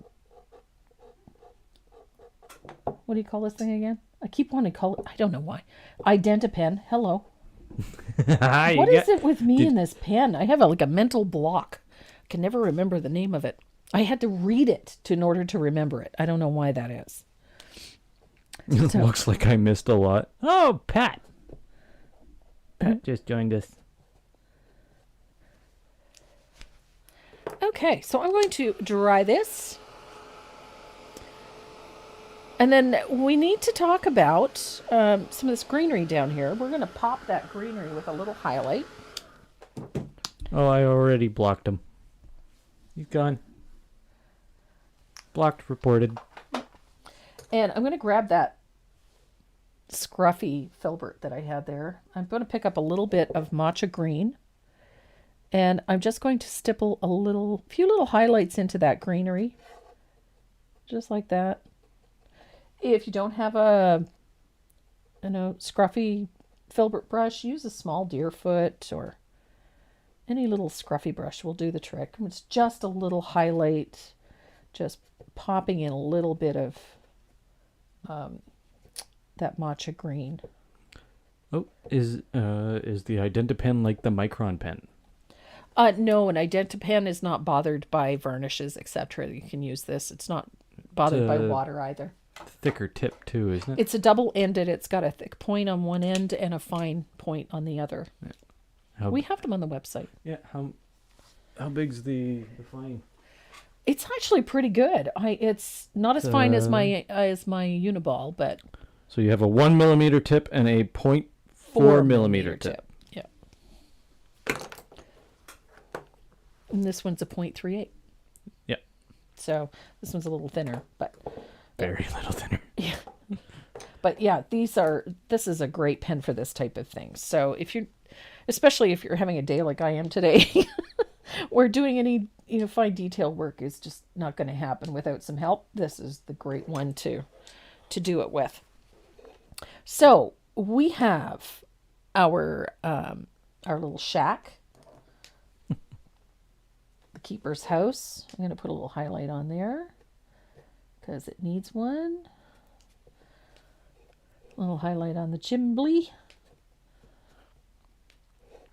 And I'm going to put a little one on the roof line. Like so. I'm also realized I didn't put any highlight on this base here, so I'm just going to stroke in a few little highlights. Just like that. Nothing fancy. And we are at the point where we can start worrying about our lettering. I'm going to move so she doesn't have to move. Move it down.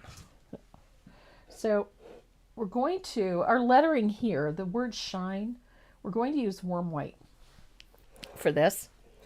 And fortunately for us, it does not have to be perfect. Very fortunate for me today because that's not going to happen. So I'm going to use that number 2 rigger to fill in my lettering.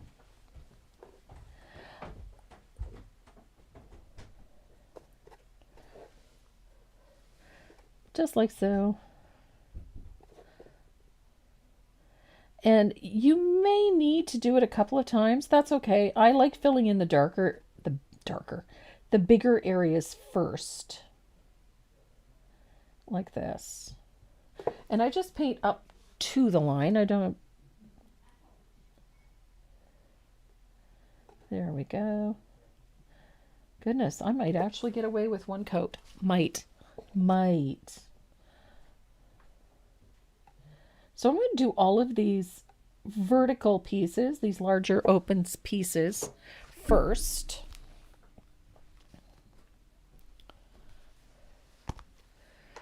And then I'm going to do the finer lines after the fact. Because I can. And the fun part about this lettering, for this piece in particular, is that it doesn't need to be perfect. In fact, it looks better if it doesn't. I kind of like the softer, almost fluffy look of it. It does take on a nice soft look.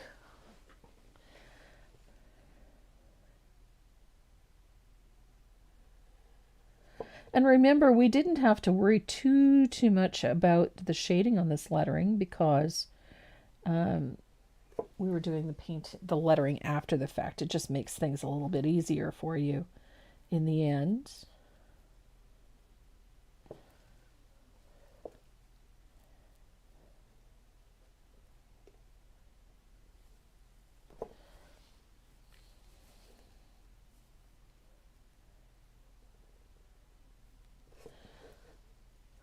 So now I'm going to go around and do all of my connectors. Just like so. I just made a mess.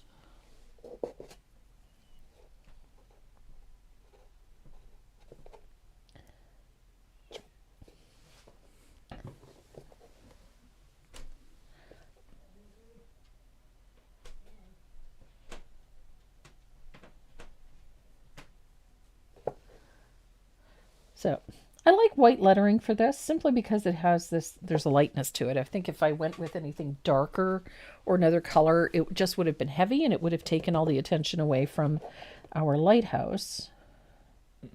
So I went with a nice soft warm white. And I also chose this font this fontanelle, because there's a very relaxed feel to it. It's a script, but it doesn't come off as being too formal. And it has a happy look to it, if that makes any sense whatsoever. The lettering looks happy. Again, I'm going to thin out a little asphaltum. Yep. And I'm going to deepen those rough. You know what? One of the weirdest things you ever hear is your own voice being played back at you. Yeah, I don't know how people do the whole monitoring thing. I don't know. To hear my own voice on anything is just kind of creepy. So, I am not really concerned about getting this lettering fully opaque. I think actually that looks pretty good. I'm rather pleased with that. Renee's mic must be... What? Renee's mic must be up. I just heard him take a sip. Yeah, I just got my coffee.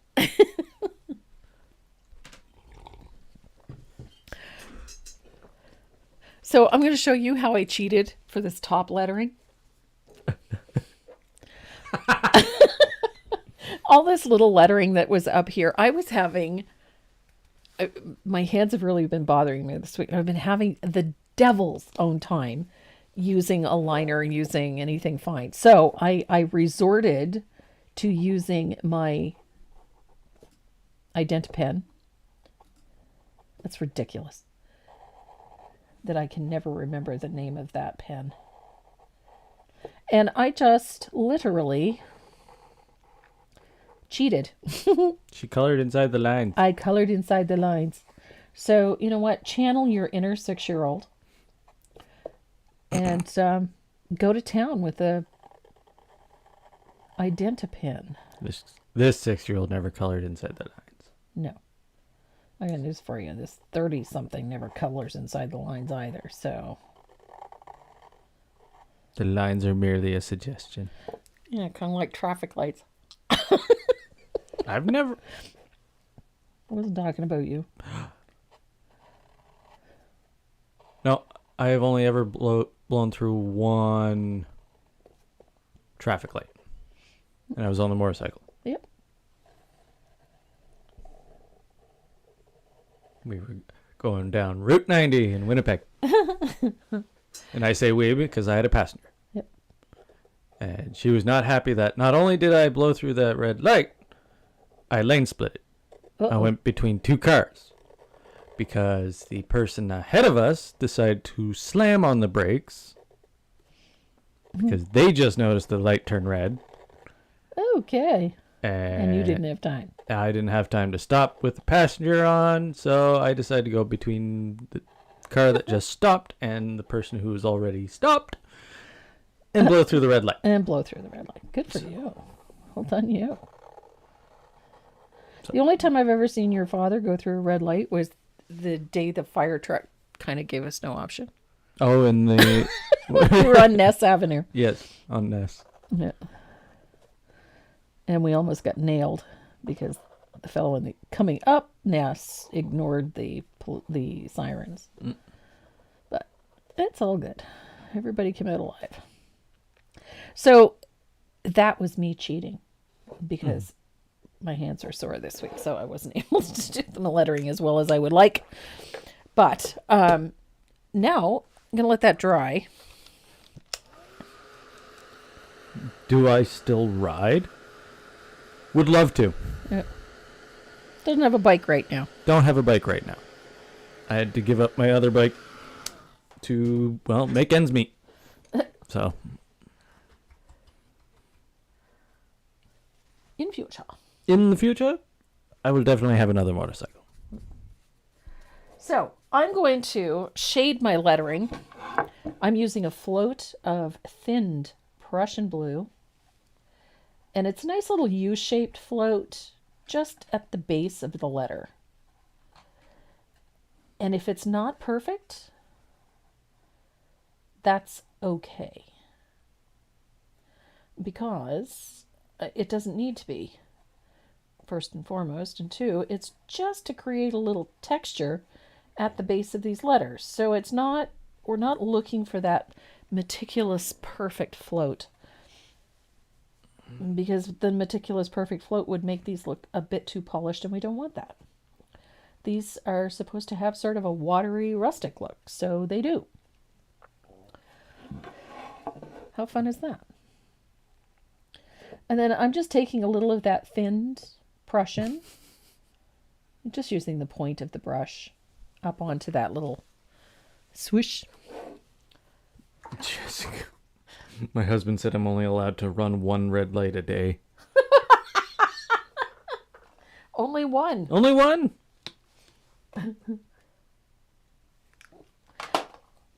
And to highlight these letters, we're going to use a little bit of titanium white. And we're going to put, remember what we did with the dark at the bottom? We're going to do the same thing at the top, but with titanium white. And again, it's very loose, not perfect. Do you not like red lights?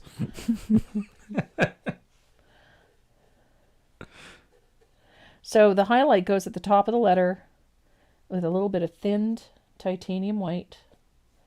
Just like that. Easy peasy. And then we're going to do these sparkles. I think these are fun. I'm going to do it with a brush. Probably do it with a pen or something, but we're going to do it with a brush. I'm going to take a little titanium white. And at the bottom of the N, right here, and I chose the bottom of the N because I got a little spot there I don't like. So I'm going to put a dot of titanium white. And then on the uppermost part of the S, right about here, I'm going to put another dot of titanium white. And then I'm going to switch to my liner. We'll see how well this goes. Maybe red lights are just a suggestion. They are in Montreal. Yeah. It's just everything's a suggestion in Montreal. when it comes to traffic, yes. Speed limits. Yeah. But it's also the only city that I have ever ridden through and realized they have a minimum and maximum speed limit. It's like kind of like driving on the Autobahn. I was just, what? The fact that you need to put a minimum Yeah. up says something about your drivers. The thing about Montreal is traffic moves. Yeah, it moves, at least. Yep. So I'm just putting a series of little thin strokes coming off of that dot. Just, kind of like a star, I guess. This is just to sort of create a sparkle. I kind of like that. Do people use their signal lights in Memphis? Because if they don't, then it's the same thing here. Yeah. So I'm going to dry this real quick. And then we've got a couple of steps left and we're almost finished. So, I'm going to dry this. We have minimums and maximums on interstates. Yep. Oh. No, they do not. Yeah, you're right. Who needs signal lights? Nobody needs to know where you're going. It's none of their business. It's none of their business. Nope. What's this? What's what? Places to go and things to do. Red lights get in my way. Yeah. They don't here in Louisiana. A lot of places don't use signal lights. Yeah. But what I like is that a lot of your traffic enforcement in the States will actually pull somebody over for not signaling. Yeah. Here in Canada, it seems like they don't have the time. They probably don't. They probably don't. And So I'm using my stamp pad just to age the edges of my piece a little bit. Because I like this look. I like that sort of distressed, worn look. And the width of it depends entirely on how much of the surface of the pad you put on the edge. So the closer it gets to the surface, the wider that little distressed appearance is going to be. I kind of like sort of saw it back and forth so I get, a variety of textures at the edge. I just find that works really nicely. I like it like that. If police officers actually had to make a quota on traffic tickets, all they would have to do is drive through Fredericton for one day and they'd meet it. Exceed it. Exceed it. Yeah.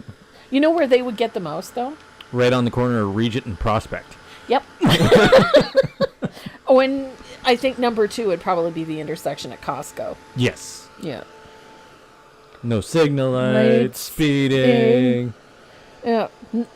Dangerous lane changes and things Dangerous like lane that. changes, not looking before transferring lanes. Oh, yeah, they're crazy. Oh, yeah. And my favorite, driving too slow. Yes.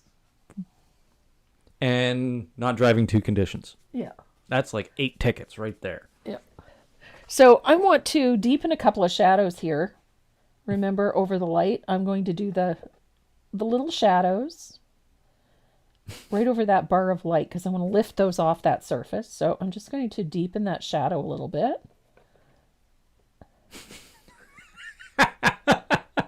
Well, Jeannie Marshall. I got something to rebut that one. Our signal lights are being replaced by roundabouts. But then start teaching them how to use roundabouts. Yeah. Oh, see, we have a lot of roundabouts here. We have a town that's got more O's in its name than, it has the same number of O's as it has roundabouts. Yeah. Yeah. Or a Mocto. Or Omocto. Yeah. So you want to know how many roundabouts are in it? Just count the O's in Oromocto. Yeah. Now there's one in Fredericton. Well, there's more than one. 3. Yeah. Oh, there's 3? Yeah. Oh, wow. So I'm going to dry this, and then we're going to, I want to clean up some of those graphite lines that are still showing. But we'll do that with a Factus Black. And then I got to show you something, because I got something really cool. I think everybody's running out of blinker fluid. Yeah. Sadly. Roundabouts are fine if you know how to use them. Here we have a bunch of morons who just... Oh! Ouch. Don't hit the camera. I'm sorry. Did I? Oops, I did too. Sorry about that. Sorry about that. Sorry. A bunch of I can't morons who find my just don't know how. I don't know where my Factus Black went. I've seen people get trapped inside of a roundabout because they don't know how to use it. So, since I can't find my Factus Black, I'm just going to use my little... I love this thing. This thing is just the bee's knees. Ideal for erasing graphite, especially in tight spots where you don't want to... All right, look at that. Slicker than snot in a rooster's lip. What? Say that again? Slicker and snot in a rooster's lip. Okay. Slicker than snot on a rooster's lip. Okay. There's so much wrong with that. First of all, roosters don't have lips. So this is that little that who's it I was telling you about, that knock, that mono knock 3.8. I like this thing. This is really cool.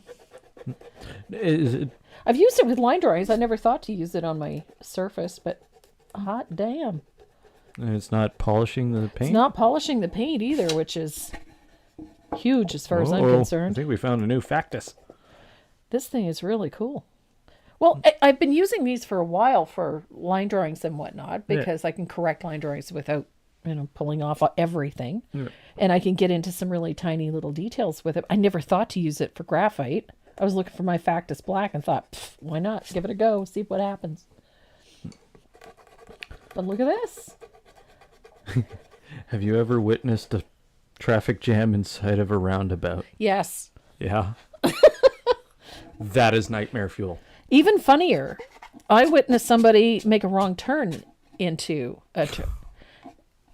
literally going the wrong way. Turned into the wrong way. Yeah.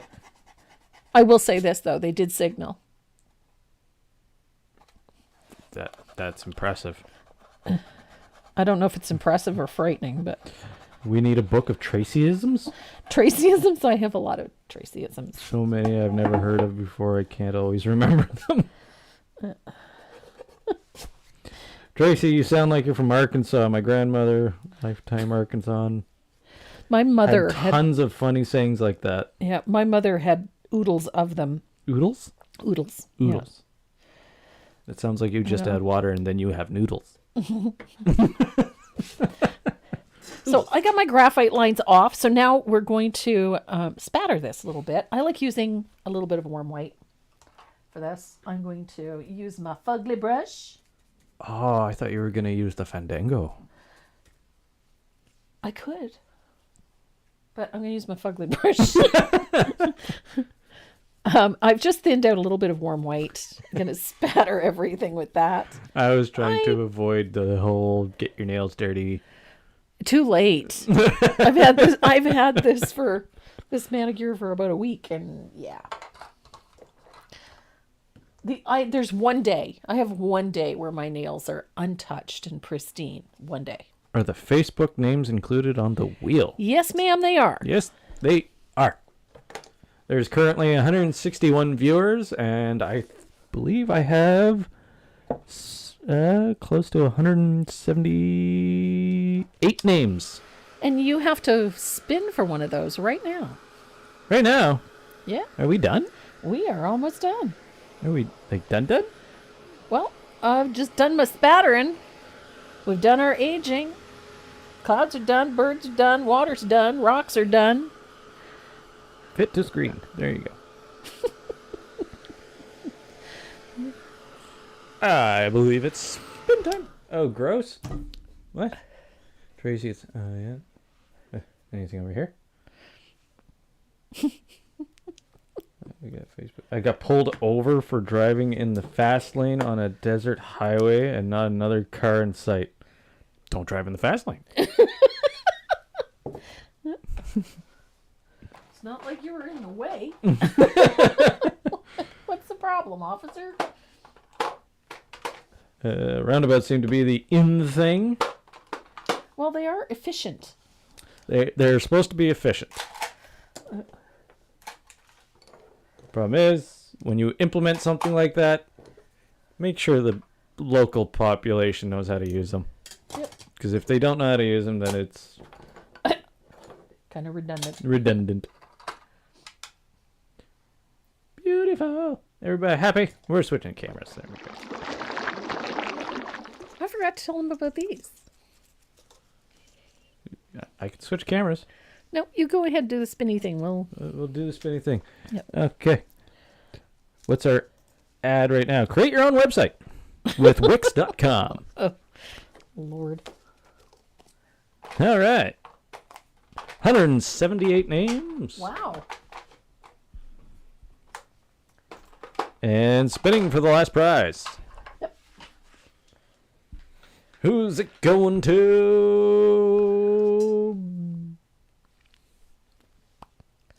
She won last week. Did she? Yeah, Debbie McClellan. Right on. Debbie, congratulations. Again. Well, you know what? That's the one thing. I mean, we've got some really dedicated people that watch every week.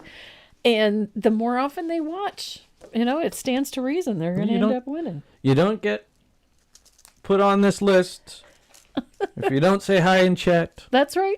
You got to throw us a comment, throw us a like, hit the subscribe button on our YouTube channel. If you're not on Facebook. That one really helps. Yeah. There was something I wanted to clarify. There's a few people thought that if you're not on Facebook that you can't be part of the membership group. The membership group is actually YouTube based. It has no affiliation with Facebook. We do have a Facebook group for our members, our YouTube members. But on the YouTube channel, we also have the community tab. So we're able to post when classes are going up. We share pictures on the YouTube tab or in the community tab. And if you have registered as a member, all of your contact, email, and whatnot, you have to give us your email address when you register. And all of that information goes directly to you as long as you hit that notification. If you don't hit the notification, it's not going to go to you. But we do have a community tab on our YouTube channel so that you can communicate with us. You can send us a message. You don't have to do it through Facebook. You don't have to do it through the website. You can do it strictly through the YouTube channel. So if you are not on Facebook, and there are a lot of people that aren't, myself included. Yep. Renee is one of them. Then by all means, come and join us in the membership group on the YouTube channel. You're still going to get all of the same material, all of the same communication that we get on the Facebook.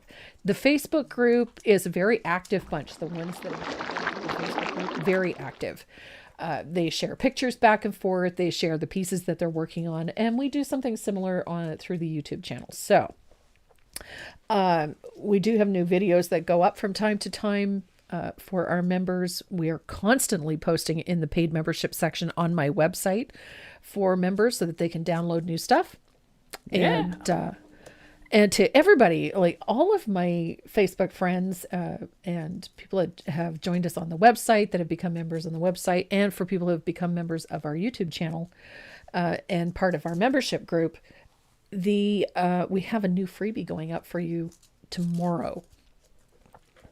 We've got a new printable going up. So, and it was the one that I created while I was doing these 2, 3, 4 new pieces that I've been working on this week.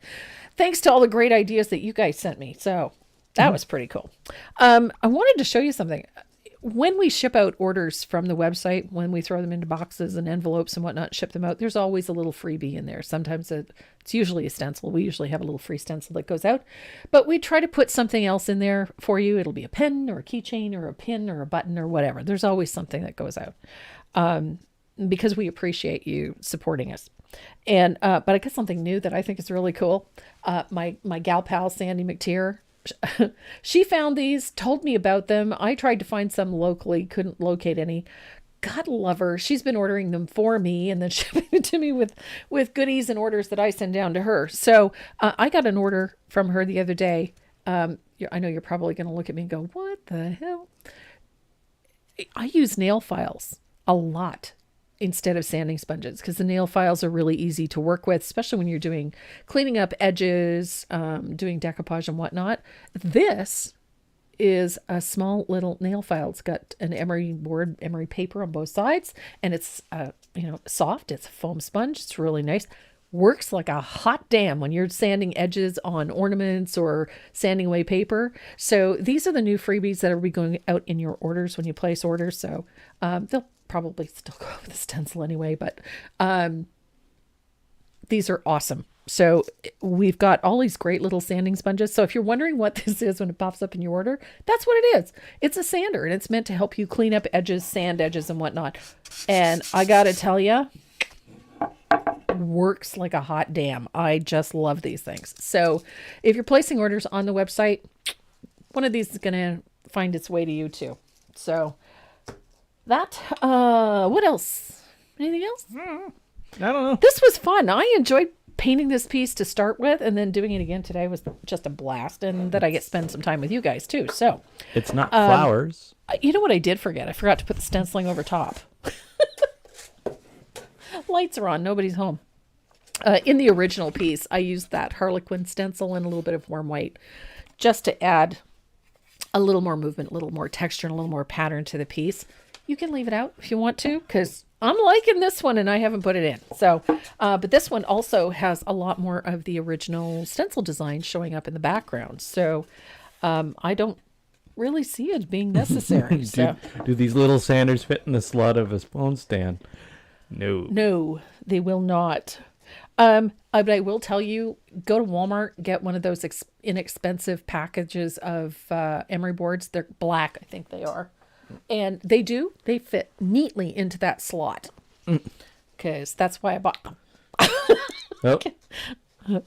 Then Mr. Franco is trying to get a hint for what we're doing next weekend. Oh, next weekend we're doing a seagull. Mine? And we're doing Mine? We're doing we're going to be doing a fun wood grain technique on the background, and we're going to be doing some texture working in feathers, and it's going to involve some seashells and of course some lettering. So we're going to have a lot of fun with it. So next Saturday we are doing a seagull. A seagull. And it's on this really great arched panel. Kind of like the tombstone, just a little bit bigger.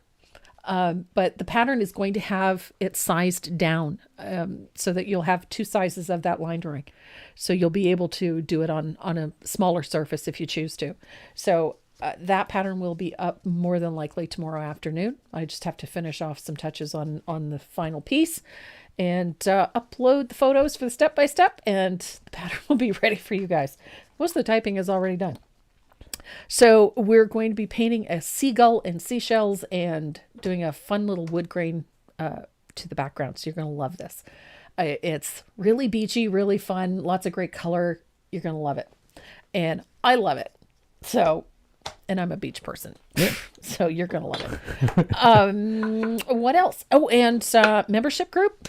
You're going to be having some more line drawings uploaded to the site this weekend as well. There's a challenge coming up for you. Uh-oh. And I am hauling butt trying to get your June anniversary project done. The big one. The big one. I'm hoping this one is really special and that you really enjoy it because it's been a full year. The other thing, we've got some new 6-month members. They hit their 6-month milestone this month. So there's a bunch of pins. There's more pins going out to you guys. So if you haven't gotten your 6-month pin yet, it is on the way. Those are going out this week. And anything else? Did I forget anything? Yeah, some of them. Oh, yeah. At the end of this month, the golden paintbrushes will no longer be golden paintbrushes. Yes. For those of you who have a gold paintbrush, you're going to get a new thing. A new icon. A new icon. It's a surprise. It's a surprise. So you'll be excited about that. I'm excited about that. And I'm pretty sure Yes. Yep. Yes. So we're going to be painting a seagull next Saturday. The new teapot is up. The Wild Rose Tea teapot is up on the website. That's the one that goes with the teacup. That's matched. I have probably 4 or 5 others that I'm working on. So I'm just going to sort of tuck them in every once in a while because I've got so many other things I got to get done. I have to haul butt tomorrow and get my Christmas in July piece done. So I have to get the pictures and everything out this week. So poor Mary Galliotto. What? She's been watching every live for the last 2 years. Oh my goodness. She has been in the chat. I know. She hasn't won once. Not once? Not once. Oh my goodness. Brenda Sawyer says, I don't think I would win if my name was the only one on there. Oh my goodness. That's just not good. And I just got that lovely note from Mary Galliotto the other day. Oh, did you? Yes. She was so sweet. She's the one that sent me all of the laser cutouts. Oh, really? Yes. Nice. She's so sweet. So, I wish I could put your name on there more than once, but it wouldn't be fair. It would not be fair. But just so you know. And it won't let me. And it won't let you. That's probably a good says thing. Duplicate name. Yeah. Do you want to continue? And I always click no. So. Yeah. But Mary, and to everybody that watches us every Saturday, I mean, we're coming up on 2 years. It'll be June 16th or 19th, something like that. Or July 16th. I can't remember. I never win either. I know. Some people just have all the luck. I know. That would be me. Well, you know what? I got to tell you a funny story before we go. A few years ago, my husband worked for a large lumber production company here in New Brunswick. Anybody from New Brunswick knows who I'm talking about. It's the only one. Well, it's not the only one, but it's the biggest one. And at Christmas time, they always have these fabulous prizes and whatnot, door prizes at the Christmas party. And we went every year for 5 years, and every year I always won the same thing. I won a Tim Hortons gift card, a coffee cup full of Laura Secord chocolates. Am I complaining? No, not at all. But the thing is that I won one every year. So I would win this coffee cup full of Laura Secord chocolate every year. And I thought, cool. And a Tim Hortons gift card was always for like $15 or whatever. Not a bad thing. Am I ungrateful? Not at all. So the last year that my husband was working for the company, we went to the Christmas party and they're drawing ticket numbers out. I wasn't paying attention. So when they called my ticket number, I went, oh, I won. I just sort of took my time going up to get my annual coffee cup with the Tim Hortons gift card and the Laura Secord chocolates. It was a 50-inch television. And nobody was more surprised by that than I was. I'm going to get my chocolates. I was thinking I was just going to get my coffee cup full of chocolates. But no, I won a 50-inch color television. Digital smart TV. That's what it was. Like great big mother TV. So, yeah. So where'd you put it? It's in our bedroom. And it's never on. It's never, I don't know why it's even in there, but. It's the last gift that company gave you. Yeah, but it was so funny because every year for 5 years, I had always gotten a Laura Secord hot chocolate, like a mug full of chocolates and a Tim Hortons gift card. And the 1 year I was just sort of not paying attention is the year that I won and this that's why massive Jessica television. says, I spin again when my name is spun. I would love to share with the others. Yeah. Aw. It's fun. But just keep watching. We're going to keep putting your name in. You know what? Eventually, you're going to win something. Yep. Just the way it goes. Generally. All right. And Some we people try. will win 5 times. Some people... Yeah. And we do try every week to make sure that we have lots of goodies to give away. So we do work at making sure that we have stuff. And we have had people say, don't bother sending it to me. Yeah. You know, give somebody else a chance. Yeah. So somebody out there might just say, you know what? Yeah. So, having said all of that, thank you so much for watching us every Saturday. We really do appreciate it. If you haven't subscribed to our channel, please hit that big old red button and subscribe and turn on your bell notification so that it lets you know whenever we go live. I love this dual streaming thing, so we are live on Tracy Moreau Live every Saturday as well. Okay, guys, you have a great weekend. Go out and enjoy some of that warm weather. We love you. Please stay safe. Only if you have it. Only if you have it. If it's raining, don't go outside. Yeah, and if it's tornadoes, don't go outside. If it's lightning storm, go play golf. Yeah, go play in the puddles. Love you. Stay safe. Later.